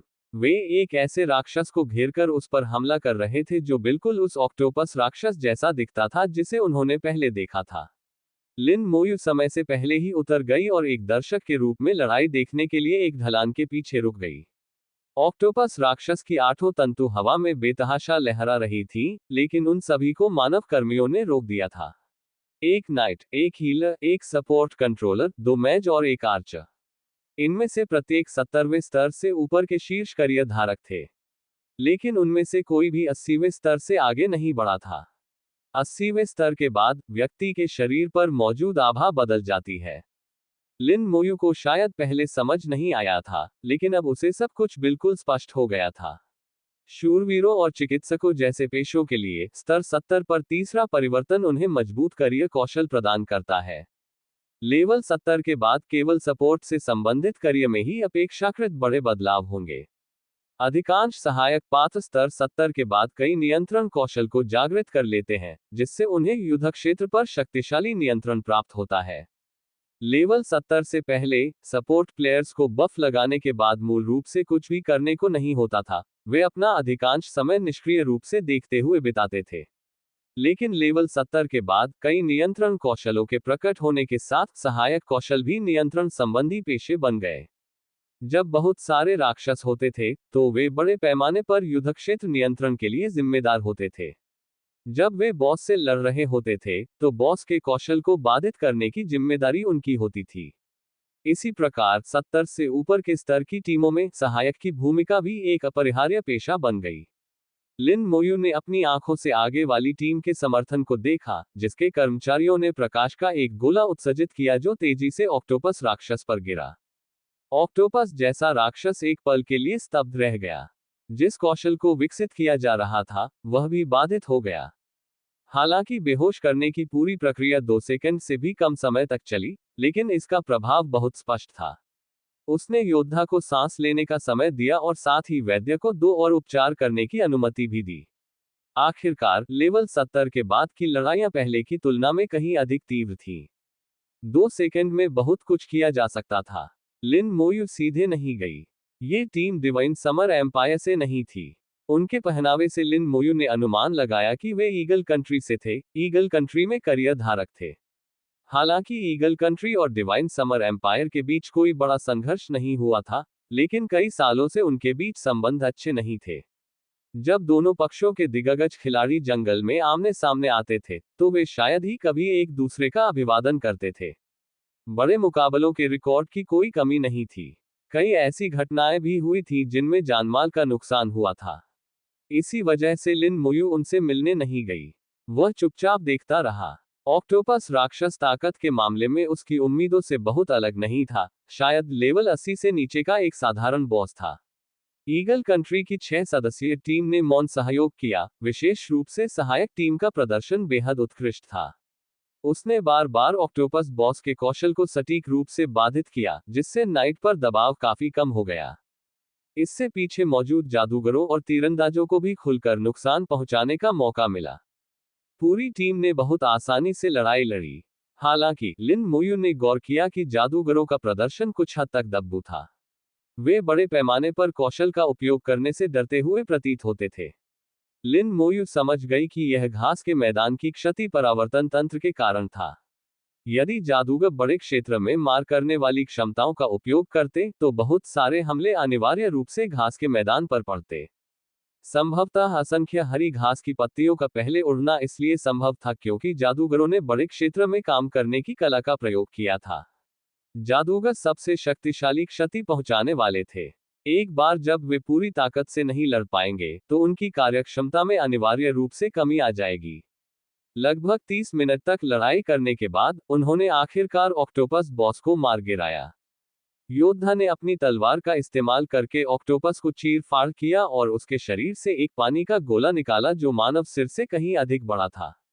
फिर उसने कई बोतलें निकाली और गेंद से निकला पानी बोतलों में भर दिया। लिन मोयू को समझ नहीं आया कि वे लोग यह पानी किस लिए इकट्ठा कर रहे थे। इसी दौरान आकाश से सीटी जैसी आवाजें सुनाई देने लगी। जब 100 से अधिक लोगों की एक बड़ी टीम पहुंची तो आकाश में कई काले बिंदु दिखाई दिए। वे सभी ईगल कंट्री के पेशेवर सदस्य थे, एक जैसे कपड़े पहने हुए थे, संभवतः ईगल कंट्री के किसी संघ से संबंधित थे। प्रमुख योद्धा की आभा अत्यंत प्रभावशाली थी। लिन मोयू ने उस आभा से अनुमान लगाया कि यह व्यक्ति 85वें स्तर से ऊपर का होना चाहिए, यानी एक शीर्ष स्तर का योद्धा।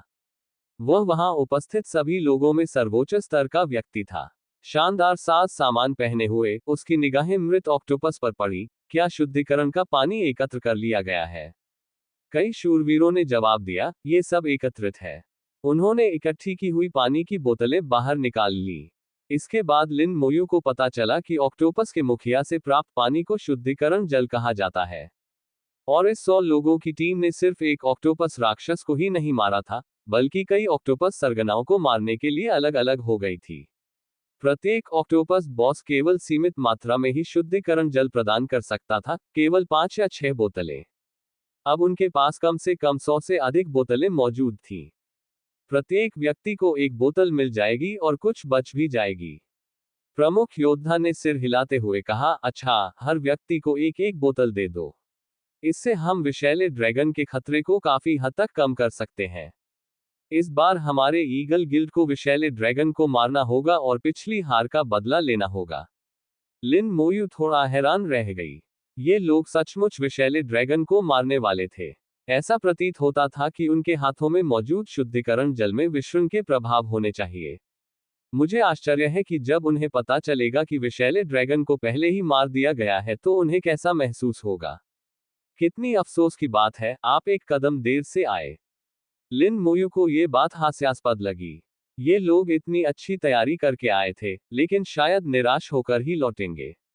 अग्रणी योद्धा ने कुछ और उत्साहवर्धक शब्द कहे, फिर हाथ हिलाते हुए कहा, विषैले सांपों की भूमि के लिए निकल पड़ो। समूह हवा की तरह तेजी से विषैले सांपों की भूमि की ओर बढ़ गया। लिन मोयू उस छोटी सी ढलान के पीछे खड़ी होकर उन्हें जाते हुए देख रही थी। उसे पता था कि दूसरी तरफ वालों को शायद उसके बारे में पता चल गया होगा। उसने जानबूझकर अपनी आभा को नहीं छिपाया था, और शायद वह उनके प्रमुख योद्धा से छिप भी नहीं सकता था। लेकिन दूसरी तरफ के लोगों को उसकी परवाह बिल्कुल नहीं थी और उन्होंने उसे पूरी तरह से नजरअंदाज कर दिया। लिन मोयू को भी कोई आपत्ति नहीं थी। उसने उस दिशा की ओर देखा जहां से ये ईगल कंट्री के लोग आए थे। हमें उसी दिशा में जाना चाहिए। यहाँ का इलाका थंडर बरियल वैली से बिल्कुल अलग है। इस इलाके से निकलने के बाद मैं किसी से दोबारा पूछूंगा। अपना मन बना लेने के बाद वह तेजी से आगे की ओर उड़ गया। विषैले सांपों की भूमि की तुलना में हरा भरा घास का मैदान कहीं अधिक सुरक्षित था। यहाँ के राक्षस स्वतःस्फूर्त होकर हमला नहीं करते थे, और न ही यहाँ कोई विश्व स्तरीय शक्तिशाली राक्षस पाए गए थे। जब तक कोई घास के मैदान से छेड़छाड़ करके अपनी जान जोखिम में नहीं डालता, तब तक कोई खतरा नहीं होगा। हालांकि लिन मोयू को अभी भी हरे भरे घास के मैदान के बारे में जानने की उत्सुकता थी। घास के नीचे बर्फ की एक अथाह परत क्यों थी? बर्फ की यह परत कैसे बनी? अनेक अनुभवों के कारण लिन मोयू ने विभिन्न मामलों पर अपने स्वयं के विचार विकसित कर लिए थे और उनके पास तरह तरह के अनुमान थे। उन्हें यह भी संदेह था कि बर्फ की परत के नीचे जल देवता का विश्राम स्थल हो सकता है। लेकिन अब उसके पास बर्फ की परत को तोड़ने की क्षमता नहीं थी। भविष्य में जब भी उसे मौका मिलेगा, वह जरूर नीचे जाकर देखेगा। 1 घंटे बाद लिन मोयू 1000 किलोमीटर से अधिक की उड़ान भर चुकी थी। उनका सामना एक बार फिर अनुभवी खिलाड़ियों की एक और टीम से हुआ। दिव्य ग्रीष्म ऋतु के लोग। दूसरी ओर से लोग सक्रिय रूप से लिन मोयू का अभिवादन करने के लिए उड़कर आए। लिन मोयू ने सिर हिलाते हुए कहा, हाँ, क्या आप जिया लैंग गिल्ड से हैं?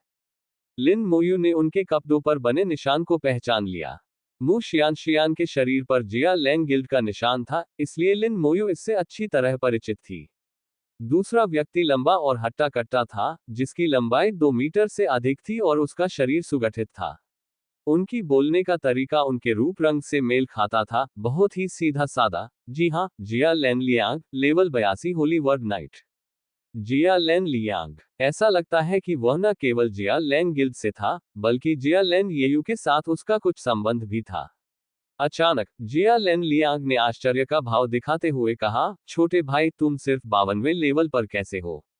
संपर्क सेवा की शर्तें। विनाशकारी जादूगर। C457। अध्याय 457। 457। अध्याय 457। निचले स्थान की रूपरेखा। इससे पहले जिया लैन लियांग ने लिन मोयू की युवावस्था पर ज्यादा ध्यान नहीं दिया था। अचानक लिन मोयू के स्तर का पता चलना किसी नए महाद्वीप की खोज करने जैसा था। किसी 52वें स्तर के व्यक्ति का शाश्वत युद्ध क्षेत्र के निचले हिस्से में आना अभूतपूर्व था। पहले केवल 70वें स्तर से ऊपर के लोग ही ऊपरी अंतरिक्ष में जाते थे। 70वें स्तर से नीचे का कोई भी व्यक्ति कभी यहां नहीं आया था। अनजाने में ही लिन मोयू ने एक और ऐतिहासिक उपलब्धि हासिल कर ली थी। जिया लैन लियांग के शब्दों ने अन्य लोगों का भी ध्यान आकर्षित किया, जो सभी बड़ी उत्सुकता से लिन मोयू की ओर देखने लगे। जिया लैन लियांग ने पूछा, छोटे भाई, तुम्हारा नाम क्या है? तुम यहाँ कैसे आए? लिन मोयू ने कुछ भी नहीं छिपाया। लिन मोयू, मैं कुछ दुर्घटनाओं के कारण यहाँ आई हूँ। लिन मोयू का नाम सुनते ही सब लोग आश्चर्यचकित रह गए। लिन मोयू जानती थी कि ये लोग शायद लंबे समय से शाश्वत युद्ध क्षेत्र से दूर रहे होंगे। वास्तव में कुछ लोग शाश्वत युद्ध क्षेत्र में कई वर्षों तक साधना करते थे। इन वर्षों के दौरान समाचार बहुत कम मिलते थे, यहाँ तक कि बाहरी दुनिया से संपर्क भी पूरी तरह से टूट जाता था। यह स्वाभाविक था कि वे उसे नहीं जानते थे। लिन मोयू ने अपना सैन्य बैज अपने कंधे पर नहीं लटकाया था, इसलिए दूसरों को यह नहीं पता था कि वह 2 सितारा दिव्य जनरल थे। इस तरह संचार आसान हो जाएगा। जिया लेन लियांग ने कहा, सौभाग्य से छोटा भाई इस नीले सागर के घास के मैदान में आ गया। कहीं और होता तो खतरनाक होता। उसे लगा कि 52वें स्तर पर लिन मोयू को यहाँ के अलावा कहीं और मिलने वाले किसी भी राक्षस द्वारा तुरंत मार दिया जाएगा। जिया लेन लियांग ने कहा, ऐसा क्यों नहीं करते छोटे भाई, तुम पहले हमारे साथ चलो। जब हम यहाँ अपना काम खत्म करके वापस जाएंगे तो हम तुम्हें भी अपने साथ ले जाएंगे। हमारी जिया लैंग गिल्ड की यहाँ एक चौकी है जहाँ से निकलने के लिए टेलीपोर्टेशन सिस्टम लगा हुआ है। जिया लेन लियांग बहुत उदार थी और उन्होंने तुरंत लिन मोयू को अपनी टीम में शामिल होने के लिए आमंत्रित किया। लिन मोयू ने मना नहीं किया। वह भी गहरे अंतरिक्ष की स्थिति के बारे में जानकारी प्राप्त करना चाहता था। उन्हें गहरे अंतरिक्ष के बारे में सचमुच कुछ भी नहीं पता था, यहाँ तक कि दिशाओं का भी नहीं। अगर वह थंडर बरियल वैली जाना भी चाहता तो भी उसे इसके बारे में बिल्कुल भी जानकारी नहीं थी। हालांकि जिया लेन लियांग की उदारता ने उनके मन में सद्भावना की भावना भी जगा दी। उन्हें लगा कि जिया लेन लियांग कुछ हद तक शी शिंगोन से मिलती जुलती है। इससे पहले जिन डायनेस्टी गिल्ड से उनका सामना हुआ था, उनकी तुलना में ये कहीं बेहतर था। लिन मोयू से मिलने के बाद सभी लोग फिर से रवाना हो गए। वे हवा में उड़ रहे थे। नीले सागर के घास के मैदान में कोई खतरा नहीं था, इसलिए वे स्वतंत्र रूप से उड़ सकते थे। इसके विपरीत घास के मैदान पर चलना कुछ खतरों का कारण बन सकता है। लिन मोयू ने अपनी उड़ने की क्षमता का उपयोग करते हुए जिया लेन लियांग के पीछे पीछे चलना शुरू किया। लिन मोयू की उड़ने की क्षमता को देखकर जिया लेन लियांग ने बिना किसी आश्चर्य के बस यूं ही उसकी प्रशंसा की। लिन मोयू का यहाँ आना कितना बड़ा आश्चर्य हो सकता है? लिन मोयू ने पूछा, वरिष्ठ लियांग, निचले अंतरिक्ष में वास्तव में क्या स्थिति है? जिया लेन लियांग दिल खोलकर हंसा, मुझे सीनियर या कुछ और मत कहो, यह अजीब लगता है। बस मुझे भाई कहो, हम सब भाई हैं, बस मैं तुमसे कुछ साल ज्यादा जी चुका हूँ। लिन मोयू ने औपचारिकता नहीं बरती और पूछा, भाई लियांग, क्या आप मुझे निचले अंतरिक्ष की स्थिति के बारे में बता सकते हैं? जिया लेन लियांग ने बड़ी स्पष्टवादिता से कहा, बिल्कुल, कोई समस्या नहीं। आप जो कुछ भी जानना चाहें, मैं आपको बता सकती हूँ।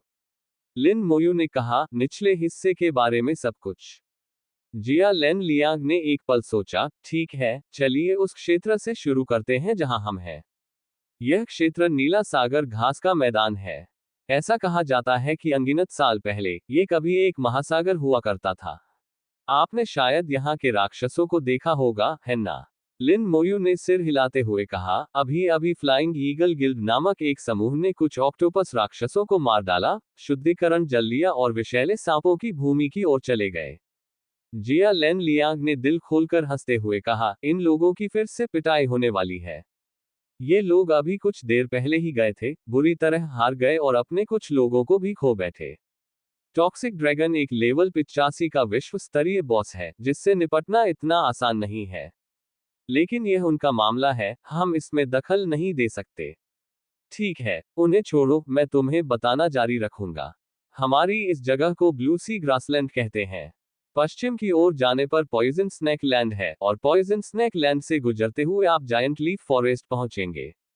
प्रत्येक क्षेत्र में विश्व स्तरीय बॉस होते हैं और वही क्षेत्र उनके अपने क्षेत्र होते हैं। और जिस महाद्वीप पर हम हैं, उसे वाइल्ड कॉन्टिनेंट कहा जाता है। जिया लेन लियांग ने अपनी बात समझाने में उदारता और धैर्य दिखाया। उसके वर्णन के माध्यम से लिन मोयू को धीरे धीरे निचले अंतरिक्ष के बारे में बुनियादी जानकारी समझ में आने लगी। निचला स्थान ऊपरी स्थान से वास्तव में बहुत अलग था। ऊपरी अंतरिक्ष एक संपूर्ण महाद्वीप था, जिसे 3 प्रमुख क्षेत्रों में विभाजित किया गया था, बाहरी, केंद्रीय और आंतरिक भाग। लेकिन निचले हिस्से में इसे 4 महाद्वीपों में विभाजित किया जा सकता है। ऐसा कहा जाता है कि ये चारों महाद्वीप बहुत समय पहले एक संपूर्ण इकाई हुआ करते थे। बाद में एक भीषण युद्ध के कारण कुछ अति शक्तिशाली प्राणियों ने पूरी निचली परत को 4 महाद्वीपों में खंडित कर दिया। प्रत्येक महाद्वीप समुद्र के पार एक दूसरे के सामने है और चारों महाद्वीपों के केंद्र में पूर्व का युद्ध क्षेत्र है, जो अब विनाशकारी शून्य है। एक महाद्वीप से दूसरे महाद्वीप तक जाना आसान नहीं है। जिस महाद्वीप पर वे अब थे, वह निचले अंतरिक्ष के दक्षिणी भाग में स्थित जंगली महाद्वीप था।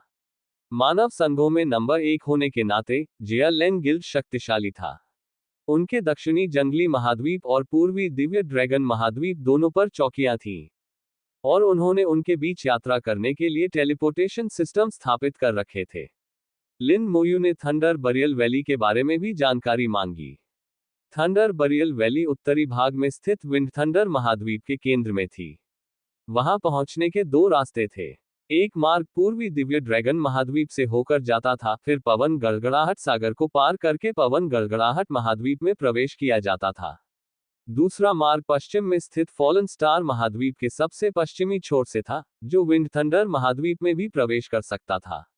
लेकिन फॉलन स्टार महाद्वीप तक जाने के लिए पहले पूरे वाइल्ड महाद्वीप को पार करना पड़ता था, जो आसान नहीं था। लिन मोयू समझ गई थी कि जंगली महाद्वीप में नीला सागर घास का मैदान सबसे दक्षिणी भाग था, जो दिव्य ड्रैगन महाद्वीप के सबसे करीब भी था। पूरे जंगली महाद्वीप को पार करने के लिए न केवल विषैले ड्रैगन के क्षेत्र से गुजरना पड़ता था, बल्कि विशाल पत्ती वाले मात्र वृक्ष के क्षेत्र से भी गुजरना पड़ता था, जिसके बाद कई और भी खतरनाक क्षेत्रों से होकर गुजरना पड़ता था। लिन मोयू ने सीधे तौर पर पद छोड़ने की घोषणा कर दी। फिलहाल बेहतर यही लग रहा था कि पहले डिवाइन ड्रैगन कॉन्टिनेंट लौट जाएं, फिर वहां से उत्तरी विंड थंडर कॉन्टिनेंट की ओर बढ़ें। लेकिन दिव्य ड्रैगन महाद्वीप जाने के लिए या तो दोनों महाद्वीपों के बीच के महासागर को अकेले पार करना पड़ता था, या फिर संबंधित टेलीपोर्टेशन प्रणाली का उपयोग करना पड़ता था। उस महासागर में न केवल कई शक्तिशाली समुद्री राक्षस थे, बल्कि कई उड़ने वाले राक्षस भी थे। वहां से गुजरना आसान नहीं था। लिन मोयू ने कुछ मेहनत बचाने का फैसला किया और बेशर्मी से जिया लैंग गिल्ड के टेलीपोर्टेशन एरे को उधार ले लिया। आखिरकार उसने पहले भी जिया लैन येयू की जान बचाई थी, इसलिए उनकी टेलीपोर्टेशन प्रणाली का इस्तेमाल करना कोई बड़ी बात नहीं लग रही थी। भाई लियांग, क्या आप और जिया लैन येयू एक ही कुल के हैं?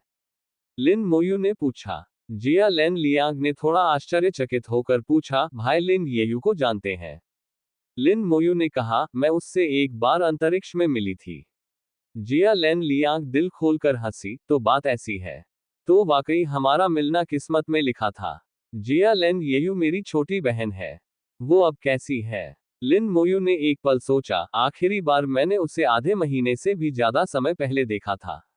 वह मुख्य क्षेत्र में है। जिया लैन लियांग ने सिर हिलाते हुए कहा, वह लड़की किसी शूरवीर दल की अगुवाई कर रही है, बस इधर उधर मौज मस्ती कर रही है। लेकिन सौभाग्य से उसकी ताकत ठीक है, उसे कोई खतरा नहीं होना चाहिए। ये बड़ा भाई न केवल हंसमुख था, बल्कि बहुत ही बेफिक्र भी था। वह न केवल खतरे में थी, बल्कि वह लगभग मरते मरते बची, और एक से अधिक बार ऐसा हुआ। जिया लैन लियांग ने आह भरी, उस लड़की को देखे हुए 2 साल से ज्यादा हो गए हैं। इस बार जब मैं वापस जाऊंगी तो मुझे कुछ समय आराम भी करना चाहिए। या फिर अगर मुझे कोई अंतरिक्ष समय मार्ग मिल जाए तो मैं उस पागल लड़की को देखने के लिए कुछ समय के लिए ऊपरी अंतरिक्ष में भी लौट सकता हूँ। लिन मोयू ने हल्की सी मुस्कान दी। उनके विचार में इन दोनों भाई बहनों का व्यक्तित्व काफी हद तक एक जैसा था, दोनों ही जोशीले और उतावले थे। जिया लैन लियांग ने अचानक पूछा, भाई लिन, आप थंडर बरियल वैली के बारे में क्यों पूछ रहे हैं? लिन मोयू ने सच कहा, मुझे वहां जाना होगा। जिया लैन लियांग ने आश्चर्य से कहा, वहां पहुंचना आसान नहीं है। दिव्य ड्रैगन महाद्वीप और पवन वज्र महाद्वीप के बीच कोई टेलीपोर्टेशन तंत्र नहीं है। मुझे भी पूरा भरोसा नहीं है कि मैं आपको पवन वज्र सागर के पार भेज सकूंगी। जब हम दिव्य ड्रैगन महाद्वीप पर वापस पहुंचेंगे तो मैं कोई रास्ता सोचूंगा, देखूंगा कि क्या मैं आपको भेजने के लिए कोई टीम ढूंढ सकता हूं। उसने ये भी नहीं पूछा कि लिन मोयू थंडर बरियल वैली क्यों जा रहा है, बल्कि इसके बजाय वह उसे वहां पहुंचाने के तरीके सोचने लगा। लिन मोयू इस हटे कट्टे आदमी के प्रति अपने मन में बनी शानदार छाप को रोक नहीं पाई। लिन मोयू ने धीरे से कहा, धन्यवाद भाई लियांग। मेरा मामला इतना जरूरी नहीं है, हम इसे आराम से निपटा सकते हैं। इस समय टीम रुक गई और जिया लैन लियांग ने कहा, भाई लिन, आप पहले पीछे हटें। लिन मोयू ने जिया लैन लियांग और उनकी टीम की यात्रा का गंतव्य देखा। एक विशालकाय राक्षस जिसके सिर पर एक बल्ब लगा हुआ है। संपर्क सेवा की शर्तें। विनाशकारी जादूगर। सी 458। अध्याय 458। 458। अध्याय 458। न सांप न मछली। किंगहाई घास के मैदान में लगभग सभी राक्षसों में रंग बदलने की क्षमता होती है। इन्हें नंगी आंखों से ढूंढना बेहद मुश्किल है, लेकिन उसके सामने वाला एक अपवाद था। लिन मोयू ने इसे दूर से देखा, जिसके सिर पर एक चमकदार दीपक लटका हुआ था। अपने शरीर को छिपाने के लिए उसका पूरा शरीर रंग बदल चुका था, लेकिन दीपक अपना रंग नहीं बदल सका और लगातार हल्की पीली रोशनी उत्सर्जित करता रहा। जियालान लियांग ने कहा, भाई लिन, थोड़ा पीछे हट जाओ। मुझे डर है कि जब हम लड़ना शुरू करेंगे तो तुम्हें चोट लग सकती है। इस व्यक्ति के एरिया अटैक कौशल काफी मजबूत है। लिन मोयू ने कुछ नहीं कहा और सीधे कई 100 मीटर पीछे हट गई। जियालान लियांग की 10 सदस्यीय टीम में 2 हीलर, 2 स्पोर्टर और 5 मैच शामिल थे। ये संरचना सामान्य से कुछ अलग थी। ये स्पष्ट था कि इस टीम की संरचना विशेष रूप से उनके सामने दीपक लिए हुए राक्षस के लिए तैयार की गई थी। सहायक खिलाड़ियों ने तुरंत टीम को मजबूत किया और उपचारकर्ता तैयार थे। चलो शुरू करें। सभी लोग सावधान रहें। जियालान लियांग ने हल्की सी चीख मारी और सीधे आगे की ओर दौड़ पड़ी।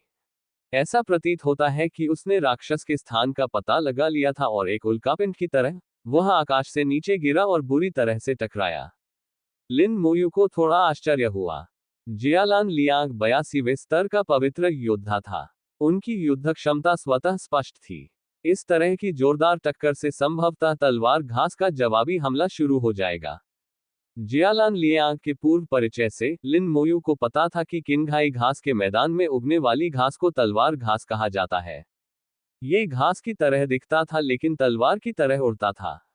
किंगहाई घास के मैदान में क्षति परावर्तन की विशेषता क्यों थी, इस बारे में जियालान लियांग को भी निश्चित जानकारी नहीं थी। एक जोरदार धमाके के साथ जियालान लियांग उस राक्षस से बुरी तरह टकरा गई। उसका प्रहार बहुत सटीक था और उसके हाथ में मौजूद ढाल चमक रही थी, जिससे कौशल की शक्ति एक बहुत छोटे बिंदु पर केंद्रित हो रही थी। कोई झटका भी नहीं लगा और आसपास की तलवारनुमा घास ने भी कोई प्रतिक्रिया नहीं दी। लिन मोयू ने ये सब देखा और जियालान लियांग के कौशल नियंत्रण की प्रशंसा किए बिना नहीं रह सकी। 80वें स्तर के बाद वे सभी कौशल जो सीखे जाने चाहिए थे, पहले ही सीख लिए गए थे। बाकी सब इस बात पर निर्भर करता था कि कौन अपने कौशल को बेहतर ढंग से नियंत्रित कर सकता है। स्पष्टतः जियालान लियांग ने उत्कृष्ट काम किया। टक्कर होते ही राक्षस चीख उठा और उसके सिर पर लगा दीपक अत्यंत तेज चमकने लगा, मानो कोई छोटा सूर्य हो। राक्षस का चेहरा भी स्पष्ट रूप से दिखाई देने लगा। ये 20 मीटर से अधिक लंबा था, जिसका शरीर का व्यास 5 मीटर से अधिक था, और यह थोड़ा गोल और मोटा था। इसके नीचे पंजे की तरह कई जोड़ी तंतु थे। इसकी पूंछ मछली की तरह कांटों से भरी हुई थी और इसके सिर पर एक दीपक लगा हुआ था। न तो सांप था न ही मछली, ये बहुत ही अजीब लग रहा था। जैसे ही उस पर हमला हुआ, राक्षस ने जवाबी हमला शुरू कर दिया और उसके सिर पर लगा दीपक तेजी से चमकने लगा। इस समय दोनों सपोर्ट एक साथ काम कर रहे थे। 2 नियंत्रण कौशलों का एक साथ प्रदर्शन किया गया। कौशल बांधना, कौशल नींद। राक्षस के सिर पर लगा दीपक एक पल के लिए मंद पड़ गया लेकिन तुरंत फिर से तेज हो गया। अमान्य कौशल विफल रहा। दोनों समर्थकों ने चिल्लाया। वे उस राक्षस की कुशलता को बाधित नहीं कर सके। जियालान लियांग ने जोर से चिल्लाते हुए कहा, जादूगरों, रक्षा करो। वैद्यों, तैयार हो जाओ। भाई लिन, पीछे हट जाओ। बोलते ही उसने अपनी ढाल घुमाए और उसे जोर से नीचे पटक दिया। कौशल शील्ड इम्पैक्ट। शील्ड इम्पैक्ट का एक निश्चित स्टन प्रभाव था, लेकिन फिर भी यह अप्रभावी था। जादूगरों ने पहले ही अपनी जादुई ढालें सक्रिय कर ली थीं। उपचारक और सहायक जादूगरों के पीछे चले गए थे, अपनी उपचार कला का प्रयोग करने के लिए तैयार थे। लिन मोयू ने अपने ऊपर कंकाल कवच का प्रयोग किया और 100 मीटर पीछे हट गया। उसी समय उसने उस राक्षस के बारे में जानने की उत्सुकता में एक जासूसी मंत्र का प्रयोग किया। लालटेन फायरफिश लॉर्ड लेवल बॉस। स्तर 83। शक्ति 1 मिलियन। फुर्ती 500,000। मानसिक 1 मिलियन। संविधान 1,200,000। कौशल light fire scatter, light fire meteor, light fire shine. विशेषताएं, अग्नि तत्व से होने वाले नुकसान में 70% की कमी, जल तत्व से होने वाले नुकसान में 70% की कमी, बढ़ी हुई स्थिति प्रतिरोधक क्षमता, बढ़ी हुई जीवन शक्ति। 37 लाख विशेषताओं के साथ भी ये प्रबंधनीय था। ग्रेट लीफ मदर ट्री और टॉक्सिक पाइथन की तुलना में ये बिल्कुल अलग स्तर का था। लिन मोयू ने राक्षस की तीनों क्षमताओं और विशेषताओं को देखा और महसूस किया कि इससे निपटना मुश्किल होगा। बेशक ये कठिनाई केवल जियालान लियांग और उनकी टीम के लिए थी। दोहरे तत्व से प्रतिरक्षा होना एक बात थी, लेकिन मुख्य बात उन्नत स्थिति प्रतिरोध विशेषता थी, जिसने सहायक के नियंत्रण कौशल की प्रभावशीलता को काफी कम कर दिया। लेंटेन फायरफिश के सिर पर लगा दीपक अत्यधिक चमक उठा और फिर फट गया। कौशल, आग बिखेरना। पलक झपकते ही दीपक से हजारों प्रकाश किरणें निकल पड़ी। प्रकाश अग्नि तत्वों से परिपूर्ण था। रक्षा करना। जियालान लियांग ने जोर से चिल्लाते हुए अपनी ढाल उठाए और लगभग 1/3 हमलों को रोक दिया। उसे झटका लगा और वह पीछे हट गया, और चिकित्सकों ने तुरंत उसका इलाज कर दिया। अग्नि तत्व से भरपूर प्रकाश ने जादूगरों की ढालों पर प्रहार किया, जिससे वे बुरी तरह विकृत हो गईं। ढालों में तुरंत आग लग गई। प्रकाश की एक किरण लिन मोयू से भी टकराए। कंकालनुमा कवच सफेद रंग में चमक उठा और हमले को रोक दिया। लिन मोयू ने पाया कि इस कौशल में न केवल अग्नि तत्व समाहित थे, बल्कि इसमें प्रबल प्रभाव बल भी था। इसके अलावा किंगहाई घास के मैदान पर इसके हमलों से तलवार घास का कोई जवाबी हमला नहीं हुआ। ऐसा प्रतीत होता है कि किंगहाई घास के मैदान की क्षति परावर्तन विशेषता को भी लक्षित किया गया था। लेंटेन फायरफिश किंगहाई घास के मैदान का एक मूल राक्षस था, इसलिए इसने प्रतिबिंब को सक्रिय नहीं किया। कौशल का प्रदर्शन लगातार होता रहा, जिससे जियालान लियांग को जवाबी हमला करने से रोका जा सका। सहायकों ने अन्य नियंत्रण कौशल का उपयोग करना जारी रखा। कई कौशल आजमाने के बाद लेंटेन फायरफिश आखिरकार रुक गई। नियंत्रण प्रभावी हो गया और कौशल बाधित हो गया। आक्रमण करना। जियालान लियांग ने इस अवसर का लाभ उठाया और दहाड़ते हुए एक भयंकर हमला शुरू कर दिया। पांचों जादूगरों ने भी एक साथ अपनी अपनी शक्तियों का प्रयोग करते हुए राक्षस पर हमला किया। उन्होंने वायु तत्व की क्षमताओं का उपयोग किया, क्योंकि लेंटेन फायरफिश में अग्नि और जल दोनों तत्वों के प्रति 70% प्रतिरक्षा थी, इसलिए वे स्वाभाविक रूप से अग्नि या जल क्षमताओं का उपयोग नहीं कर सकते थे। वायु तत्व के कौशल ने लेंटेन फायरफिश को प्रभावित किया। महज 2 सेकंड बाद नियंत्रण कौशल समाप्त हो गया। लेंटेन फायरफिश ने चीख मारी और अपने सिर पर लगे दीपक को तेज रोशनी से चमकाते हुए फिर से पलटवार किया। उसकी सारी क्षमताएं उसके सिर पर लगे दीपक पर केंद्रित थीं। इस बार दीपक पहले से भी अधिक चमकीला था और उसमें से लपटें निकलने लगी। दीपक आग के गोले में बदल गया और आसमान में जा गिरा। यह आकाश में भयंकर रूप से जल उठा और फिर तीरों की तरह प्रकाश की असंख्य किरणें निकली, जो कुछ 100 मीटर के दायरे में जमीन को ढक गईं। कौशल, प्रकाश अग्नि उल्कापिंड। प्रकाश की तरह, आग की तरह, उल्कापिंडों की तरह यह आक्रमण कौशल तेज, भयंकर और सटीक था। जियालान लियांग तेजी से टीम के पास वापस लौट आए और एक सामूहिक रक्षा कवच खड़ा कर दिया। वह लिन मोयू को चिल्लाकर कहना नहीं भूला, भाई लिन, थोड़ा और पीछे हट जाओ। लिन मोयू पीछे हटती रही। अब वह 800 मीटर से भी अधिक दूर थी, पूरी तरह से लेंटेन फायरफिश की हमले की सीमा से बाहर। लाइट फायर मेटियोर ने जियालान लियांग की ढाल पर प्रहार किया, जिससे वह एक अग्निगोले में बदल गई। लेकिन ढाल बहुत स्थिर थी, उसमें टूटने के कोई संकेत नहीं दिख रहे थे। सहायक दल लेंटेन फायरफिश की क्षमताओं को बाधित करने की उम्मीद में नियंत्रण कौशल का उपयोग करते रहे। लिन मोयू शुरू में उनकी मदद करना चाहती थी, लेकिन उसने इंतजार करने और देखने का फैसला किया, यह सोचकर कि जियालान लियांग इससे निपटने में आत्मविश्वास से भरी हुई लग रही थी। अंत में लेंटेन फायरफिश पर एक बार फिर नियंत्रण कौशल का हमला हुआ। वह कौशल बाधित हो गया और आकाश में मौजूद दीपक तेजी से वापस उड़ गया। इसी क्षण जियालान लियांग तेजी से आगे बढ़ा, उसके योद्धा की तलवार तेज रोशनी से चमक रही थी। उसने चिल्लाकर कहा, पक्का निशाना, पक्की जीत। पवित्र शूरवीरों में शक्ति के शब्द बोलने की क्षमता होती है, जिससे उनके शब्द सच हो जाते हैं। इस क्षमता का प्रयोग हल्के में नहीं किया जाता, क्योंकि इसमें बहुत अधिक मानसिक ऊर्जा खर्च होती है। लेकिन सही तरीके से इस्तेमाल करने पर यह बहुत प्रभावी होता है। जैसे अभी, लैंप तेजी से वापस उड़ रहा था। सामान्य तौर पर, जियालान लियांग बराबरी करने में सक्षम नहीं होता। लेकिन शक्ति से भरे शब्दों के साथ, वह प्रकाश में बदल गया। न केवल उसने प्रतिद्वंद्वी की बराबरी की, बल्कि सटीक प्रहार भी किया। जैसे ही दीपक पर प्रहार हुआ, लेंटेन फायरफिश ने चीख मारी। ये नियंत्रण कौशल से मुक्त हो गया और इसके शरीर से आग की लपटें निकलने लगी। कौशल, अग्नि चमक। आग की लपटें चारों दिशाओं में फैल गईं और जियालान लियांग को अपनी चपेट में ले लिया। जियालान लियांग ने आग की लपटों को नजरअंदाज करते हुए चिल्लाकर कहा, अत्यधिक रक्षा। दीपक पर हमला जारी रखते हुए उसका शरीर चमक रहा था। लैंप लेंटन फायरफिश की कमजोरी थी। लैंप के अलग होने पर उस पर हमला करने से लेंटन फायरफिश को कई गुना अधिक नुकसान हो सकता था।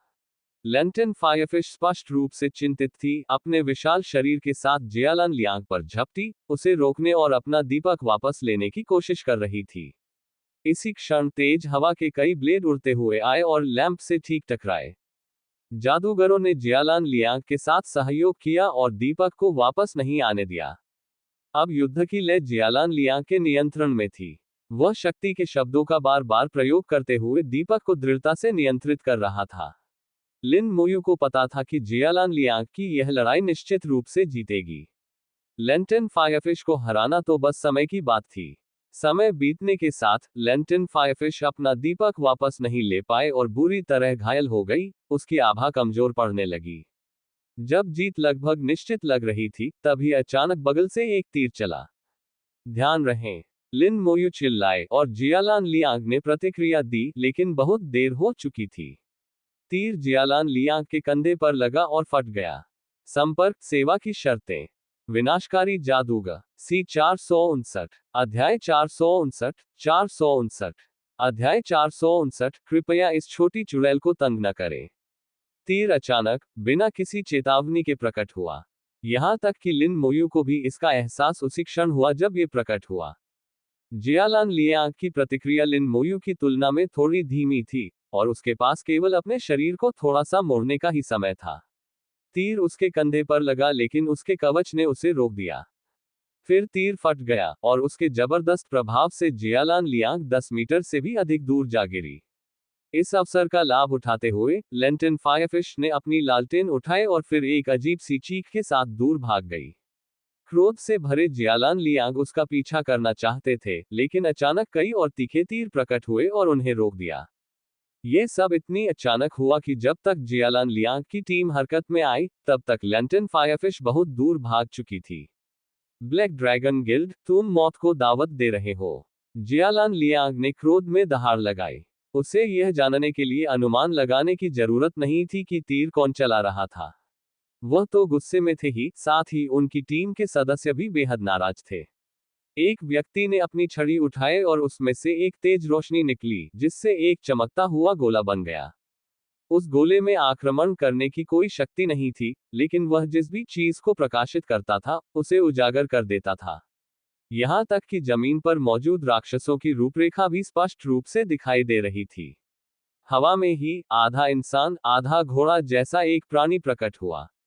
ये किसी राक्षस जैसा दिखता था, लेकिन ये राक्षस नहीं था। लिन मोयू ने तुरंत इसे एक ओन्म्योजी के शिकिगामी के रूप में पहचान लिया। साकुरा देश का एक अनोखा और पौराणिक पेशा। यह आधा इंसान आधा घोड़ा जैसा प्राणी धनुष पकड़े हुए था और एक व्यक्ति उसकी पीठ पर बैठा था।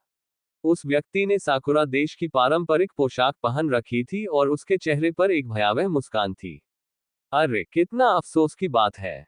ठीक उसी समय जब लालटेन हमारी होने ही वाली थी। कितनी अफसोस की बात है, लेंटन फायरफिश फिर से भाग गई है। अगली बार उसे ढूंढने में शायद बहुत समय लगेगा।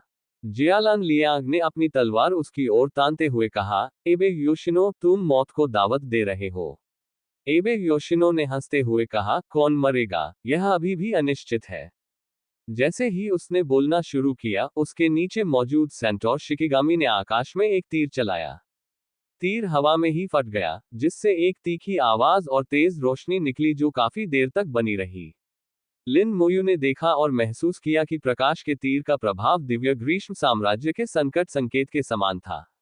बड़ी संख्या में पेशेवर लोग तुरंत हवाई जहाज से आए और पलक झपकते ही पहुंच गए। साकुरा कंट्री के लगभग 20 पेशेवर जियालान लियांग और उनकी टीम को घेरे हुए थे। लिन मोयू पहले ही आगे बढ़ चुकी थी और जियालान लियांग और उनकी टीम के साथ खड़ी हो गई थी। जियालान लियांग ने ठंडे स्वर में कहा, क्या ब्लैक ड्रैगन गिल्ड हमारे जियालान गिल्ड के साथ युद्ध शुरू करना चाहता है? आबे योशिनो ने भयावह मुस्कान के साथ कहा, नहीं नहीं नहीं, हम युद्ध शुरू नहीं करना चाहते। हम बस तुम्हें मारना चाहते हैं। जियालान लियांग ने ताना मारते हुए कहा, तुम जैसे घटिया लोग सोचते हो कि तुम मुझे मार सकते हो। ऐसा सपना देखने के लिए तुमने कितनी शराब पी रखी थी। एबे योशिनो ने सिर हिलाते हुए कहा, हम अकेले तुम्हें नहीं मार सकते, लेकिन अगर हम उन्हें भी शामिल कर ले तो क्या होगा। बोलते हुए एबे योशिनो ने एक काला पत्थर निकाला। जियालान लियांग के चेहरे का भाव एकदम बदल गया। अगाध दानव पत्थर, तुम ब्लैक ड्रैगन गिल्ड ने वास्तव में अगाध दानवों के साथ मिली भगत की है। अबे योशिनो ने सिर हिलाते हुए कहा, इतनी कठोरता से मत बोलो, हम तो बस सहयोगात्मक संबंध में हैं। अबे योशिनो ने काले पत्थर को सक्रिय किया और उसके बगल में एक काला अंतरिक्ष समय पोर्टल प्रकट हुआ। एक ठंडी हवा चली और पोर्टल से हरी रसातल ज्वालाएं निकली, जिसके बाद एक दानव बाहर उड़ता हुआ आया। 80 से अधिक स्तर के दानव की शक्तिशाली आभा चारों ओर फैल गई। वह एक पुराना परिचित है। पोर्टल से जो दानव निकला, वह कोई और नहीं बल्कि चुड़ैल मीना थी। वे इससे पहले मुख्य क्षेत्र में मिल चुके थे। अप्रत्याशित रूप से उनकी मुलाकात यहां फिर से हुई। मीना के प्रकट होने के बाद उसने एक और रसातल दानव पत्थर को सक्रिय किया और आकाश से एक विशाल अवरोध नीचे उतर आया, जिसने सभी को घेर लिया। मीना से खतरे को भांपते ही जियालान लियांग का चेहरा गंभीर हो गया। ये राक्षसी बेहद शक्तिशाली थी। जियालान लियांग ने ठंडे स्वर में कहा, एबे योशिनो, आपको पता होना चाहिए कि अगर हम में से एक भी वापस लौट आया, तो आपका ब्लैक ड्रैगन गिल्ड खत्म हो जाएगा। आबे योशिनो 2 बार हंसे लेकिन कुछ नहीं बोले। मीना ने अपने कोमल पंख फड़फड़ाए और मुस्कुराते हुए उड़कर बोली, भाई लियांग, मैं तुम्हें मारना बर्दाश्त नहीं कर सकती। इस बार मैं सहयोग के बारे में बात करना चाहता हूँ। मीना में एक प्रबल आकर्षण था और उसके प्रभाव से उस घेरे के भीतर एक असामान्य आभा फैल गई। जियालान लियांग और लिन मोयू को छोड़कर सभी की आंखें मीना के प्रति प्रशंसा से भर गईं और स्तब्ध रह गईं। यहां तक कि आबे योशिनो भी इससे प्रभावित हुए, उनकी आंखें धुंधली हो गईं। मीना का आकर्षण अपने चरम पर था, जिससे हर कोई मंत्रमुग्ध हो गया था। जागो! जियालान लियांग दहाड़ा, उसके योद्धा की तलवार उसकी ढाल से जोर से टकराई, जिससे कान बहरे कर देने वाली आवाज हुई। सब लोग तुरंत होश में आ गए। जो लोग होश में आए, उनमें भय की लहर दौड़ गई। ये राक्षसी बहुत ही भयानक थी और वे अनजाने में उसके वश में आ गए थे। मीना खिलखिलाकर हंस पड़ी, बुरा नहीं है, भाई लियांग में दृढ़ इच्छा शक्ति है। दुर्भाग्यवश आपके साथी उतने शक्तिशाली नहीं है। जैसे ही वह हंसी, जो लोग अभी अभी होश में आए थे, वे फिर से बेहोशी की हालत में चले गए। इस बार मीना ने और भी शक्तिशाली जादू का इस्तेमाल किया। लिन मोयू को अंततः समझ में आ गया कि इतने सारे उच्च पदस्थ मानव पेशेवर स्वेच्छा से रसातल राक्षसों की सेवा क्यों करते थे। एक उच्च कोटि की सुकुबस में इतना शक्तिशाली आकर्षण था। यदि सुकुबस राजा स्वयं हस्तक्षेप करे, तो एक देव स्तरीय विशेषज्ञ के अलावा और कौन उसका विरोध कर सकता है। उस घेरे के भीतर केवल जियालान लियांग और लिन मोयू ही होश में रहे। लिन मोयू के पास प्रबल मानसिक शक्ति थी और वह सभी प्रकार की स्थितियों से अप्रभावित थी। उस राक्षसी की शक्ति उसके विरुद्ध अप्रभावी थी। जियालान लियांग ने महसूस किया कि उस राक्षसी की शक्ति लहरों की तरह उसकी मानसिक दुनिया पर प्रहार कर रही है। यह उसकी मानसिक सुरक्षा को भेदने और उसकी आत्मा पर कब्जा करने की कोशिश कर रहा था। वह उसे अपना गुलाम, अपनी कठपुतली बनाना चाहता था। उसके पास बोलने में असमर्थ होने के कारण अपनी पूरी ताकत से बचाव करने के अलावा कोई विकल्प नहीं था। उसकी सारी इच्छाशक्ति उस आकर्षण का विरोध करने पर केंद्रित थी। मीना की अधिकांश शक्ति जियालान लियांग पर केंद्रित थी, जबकि अन्य लोग गौण थे। अचानक एक पता लगाने वाला मंत्र हवा के झोंके की तरह फैल गया। लिन मोयू को मीना के बारे में जानकारी मिली। उच्च कोटि की सुकुबस, स्तर 83, एक लेवल 83 की सुकुबस। इसमें कोई आश्चर्य नहीं कि वह प्राचीन फीनिक्स को मुख्य क्षेत्र में पुनर्जन्म लेने के लिए मजबूर कर सकती थी। और उस समय मीना अभी भी संयमित थी, अपनी पूरी शक्ति का प्रदर्शन करने में असमर्थ थी। अन्यथा प्राचीन फीनिक्स उसके द्वारा मारा जा सकता था। जासूसी के खतरे को भांपते हुए मीना ने मुड़कर देखा। एक पल में ही वह जम सी गई। उसका सुंदर, मनमोहक चेहरा एकदम सख्त हो गया, उसकी मुस्कान गायब हो गई और उसकी आंखों में सदमा छा गया। तुम यहाँ क्यों हो? लिन मोयू ने उसका अभिवादन करते हुए कहा, बहुत दिनों बाद मिले। बहुत दिनों बाद मिले, मीना हकलाते हुए बोली। सुकुबस राजा की विश्वासपात्र होने के नाते वह अन्य राक्षसों की तुलना में अधिक जानती थी। वर्तमान लिन मोयू उस लिन मोयू से अलग थी जिससे वह मुख्य क्षेत्र में मिली थी। अब लिन मोयू एक भयावह शख्सियत थी जो ज्वाला दानव राजा को भी मार सकती थी। उससे निपटने के लिए केवल एक दानव राजा ही व्यक्तिगत रूप से ऐसा कर सकता था। वह अपने छोटे कद के साथ मीना की पहली प्रवृत्ति भागने की थी। जिस क्षण वह हिचकिचाई, जियालान लियांग ने महसूस किया कि उस पर दबाव काफी कम हो गया है और वह निश्चिंत हो गया। वह आश्चर्यचकित होकर बोला, भाई लिन, क्या आप उसे जानते हैं? लिन मोयू ने सिर हिलाते हुए कहा, मैं उससे मुख्य क्षेत्र में मिली थी। उसने एक बार मुझे मारने की कोशिश की थी लेकिन असफल रही। जियालान लियांग कल्पना भी नहीं कर सकती थी कि एक शीर्ष स्तर का दानव ऊपरी अंतरिक्ष में एक पेशेवर मानव का पीछा कर रहा होगा। वह किस तरह की दुश्मनी थी। सबसे अहम बात आखिरी कुछ शब्द थे, वह असफल हो गई। लिन मोयू धीरे धीरे उड़कर आए और बोली, क्या तुम दोबारा कोशिश करके देखना चाहते हो कि क्या तुम मुझे मार सकते हो? मीना ने जोर से सिर हिलाते हुए कहा, नहीं नहीं, कृपया इस छोटी चुड़ैल को परेशान मत करो। मेरे छोटे कद के कारण मैं तुमसे लड़ नहीं सकती। मीना की मुद्रा जितनी हो सकती थी उतनी नीची थी। वह मूर्ख नहीं थी। वह जानती थी कि वह ऐसे किसी व्यक्ति से नहीं लड़ सकती जो ज्वाला दानव राजा को मार सकता हो। लिन मोयू ने धीरे से कहा, कोशिश किए बिना कैसे पता चलेगा? मीना ने हताशा से सिर हिलाया और मुस्कुराते हुए कहा, नहीं नहीं, आप जाए, मैं अब चलती हूँ। मीना ने झटपट एक अगाध दानव पत्थर निकाला और उसे सक्रिय कर दिया। उसने पत्थर को सक्रिय करने की प्रक्रिया को तेज करने के लिए उस पर खून भी थूका। उसके सामने एक भंवर प्रकट हुआ, जिसने उसे तुरंत अपनी ओर खींच लिया। उसी क्षण लिन मोयू की हथेली में आग की एक लपट दिखाई दी और भंवर से एक चीख सुनाई दी। फिर भंवर गायब हो गया। लिन मोयू ने ठंडे स्वर में कहा, वह जल्दी से भाग गई। जियालान लियांग स्तब्ध रह गई। अभी क्या हुआ? संपर्क सेवा की शर्तें विनाशकारी जादूगर। सी 460 अध्याय 460 460 अध्याय 460 राक्षसों से जुड़े सभी लोगों को मार डालो।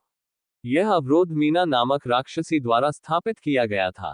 केवल वही इस अवरोध के भीतर संबंधित टेलीपोर्टेशन उपकरणों का उपयोग कर सकती थी। अन्य लोगों के पास मौजूद टेलीपोर्टेशन उपकरण लगभग अपनी प्रभावशीलता खो चुके थे। लिन मोयू का रसातलीय दूरसंचार पत्थर अभी भी प्रभावी था। मीना के पास रसातलीय दूरसंचार पत्थर को सील करने की क्षमता नहीं थी। ऐसे बहुत कम ही मौके होते थे जब रसातलीय दूरसंचार पत्थर अपनी प्रभावशीलता खो देता था, या तो किसी दानव राजा के स्तर के शक्तिशाली प्राणी के कारण या फिर दूरी बहुत अधिक होने के कारण। मीना के जाने के बाद घेरे के भीतर मौजूद लोग धीरे धीरे एक एक करके होश में आने लगे। क्या हुआ? वह मनमोहक महिला कहाँ चली गई? अबे योशिनो स्तब्ध था, उसे कुछ भी समझ नहीं आ रहा था।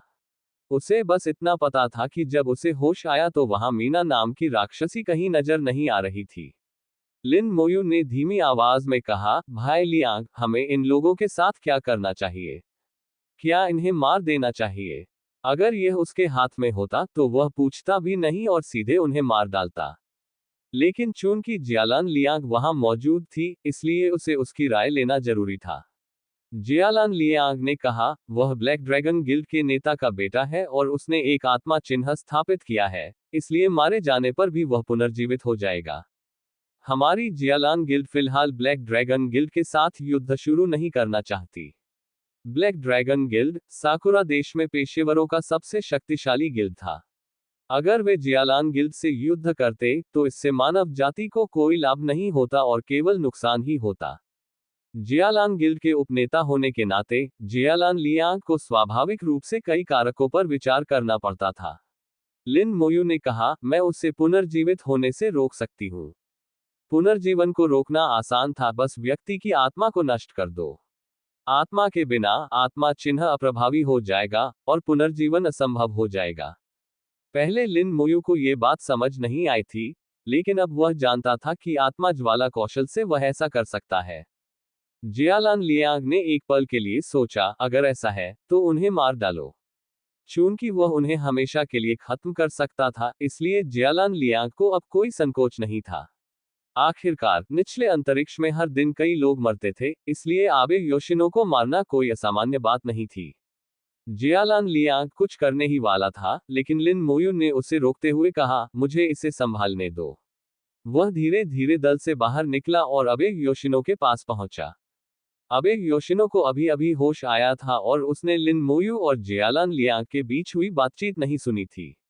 उसे पता नहीं था कि एकमात्र 52वें स्तर का व्यक्ति उसके विरुद्ध कार्रवाई करने वाला है।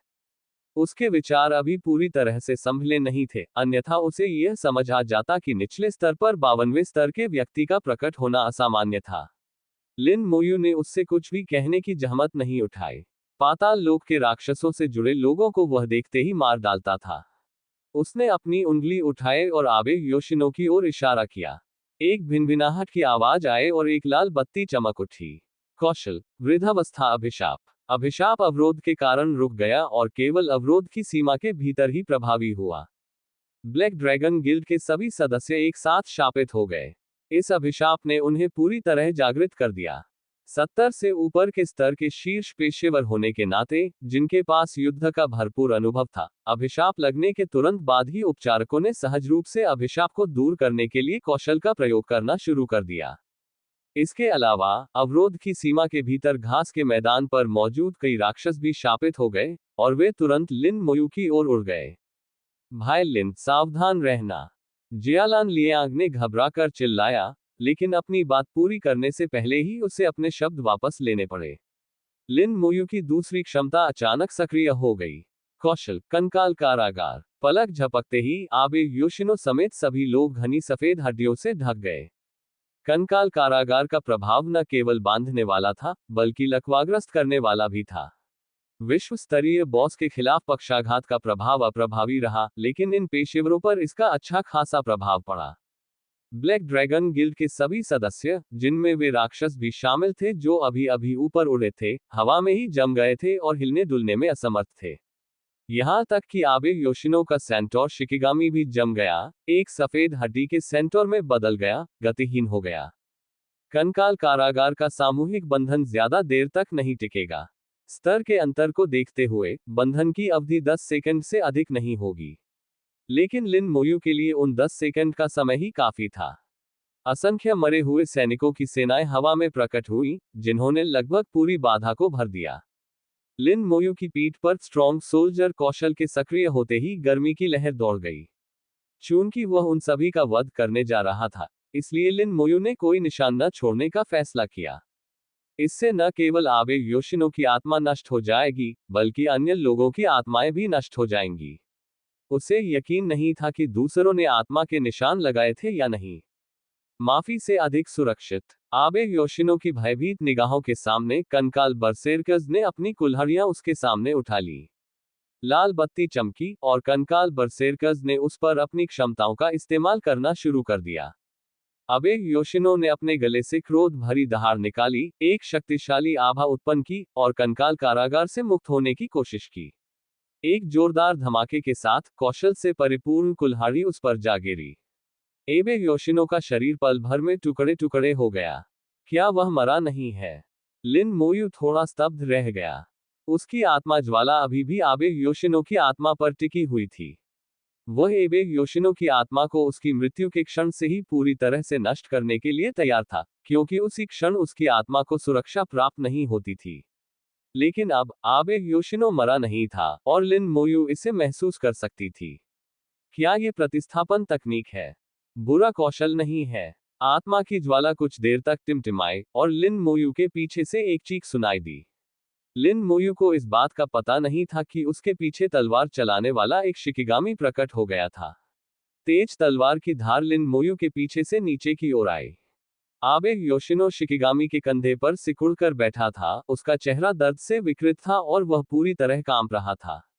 सोल फ्लेम का प्रभाव बेहद अप्रिय था, खासकर स्ट्रॉन्ग सोल्जर अवस्था में जहां इसकी शक्ति 10 गुना बढ़ जाती थी, और दर्द भी 10 गुना बढ़ जाता था। वह शिकिगामी को हमले के लिए बड़ी मुश्किल से ही नियंत्रित कर पा रहा था। शिकिगामी का तलवार का वार बेहद तेज था, जिससे लिन मोयू को बचने का कोई मौका नहीं मिला। तलवार की रोशनी लिन मोयू के सिर पर पड़ी, लेकिन कंकाल कवच चमक उठा और उसने उसे पूरी तरह से रोक दिया। इतनी कमजोर। लिन मोयू मन ही मन हैरान रह गया। क्या यही किसी शीर्ष स्तर के पेशेवर खिलाड़ी की ताकत है? इतनी कमजोर कैसे हो सकती है? यह उसके कंकाल कवच को भी भेद नहीं सका। उन्हें दिग्गज पेशेवर माना जाता था, लेकिन टॉक्सिक पायथन जैसे विश्व स्तरीय बॉस की तुलना में वे बेहद कमजोर थे। यहां तक कि प्राचीन फीनिक्स भी उनसे ज्यादा शक्तिशाली नहीं लग रहा था। बात यह नहीं थी कि उन्म्योजी कमजोर था, बल्कि यह थी कि लिन मोयू बहुत शक्तिशाली था। वह आमतौर पर विश्व स्तरीय बॉस से निपटता था और उनसे लड़ता था। समान स्तर के पेशेवरों ने स्वाभाविक रूप से उनका ध्यान आकर्षित नहीं किया। लिन मोयू की रुचि खत्म हो गई और उसकी आत्मा की ज्वाला फिर से टिमटिमा उठी। कंकाल जादूगरों और तीरंदाजों ने एक साथ आबे योशिनो पर गोलीबारी शुरू कर दी। भयंकर गर्जनाएं गूंज उठी और आबे योशिनो ने फिर से चीख मारी। वह बॉस नहीं था, इसलिए उसकी ऊर्जा उतनी प्रबल नहीं थी।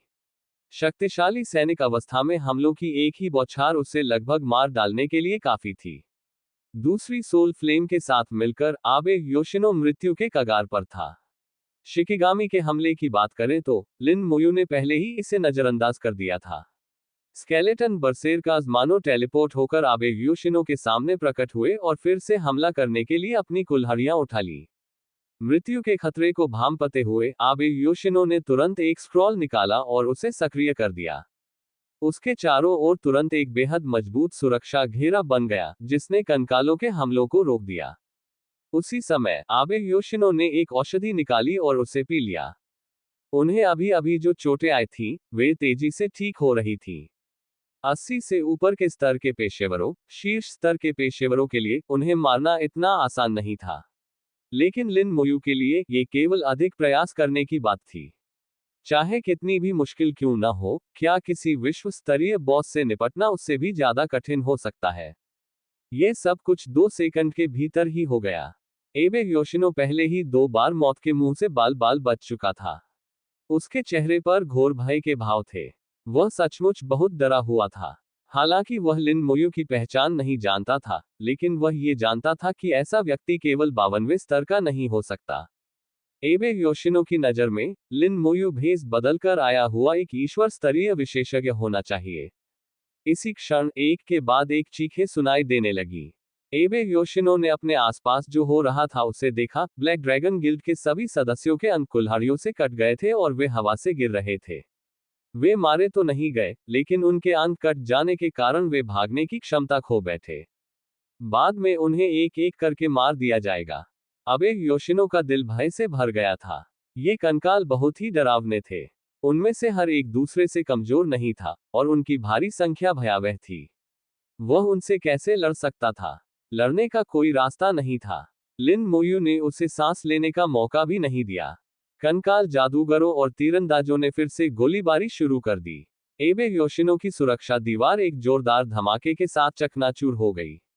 एबे योशिनो ने बिना सोचे समझे तुरंत एक और स्क्रॉल निकालकर उसे सक्रिय कर दिया, जिससे हमलों को रोकने के लिए एक अवरोध उत्पन्न हो गया। ये बेकार है। बाधा पर मौलिक गर्जनाएं गूंज उठी। रुको, हम बात कर सकते हैं। बंद करो, बंद करो। आबे योशिनो ने जोर से चिल्लाया, लेकिन लिन मोयू ने उसे बातचीत का मौका नहीं दिया। वह अवरोध फिर से टूट गया, और लिन मोयू की आत्मा की ज्वालाएं उसकी आध्यात्मिक दुनिया में प्रवेश कर गईं, जिससे उसकी आत्मा नष्ट होने लगी। चीखों की एक के बाद एक आवाजें गूंज उठी। लगातार 5 या 6 बार चीखने के बाद वे पूरी तरह से चुप हो गए। संपर्क सेवा की शर्तें।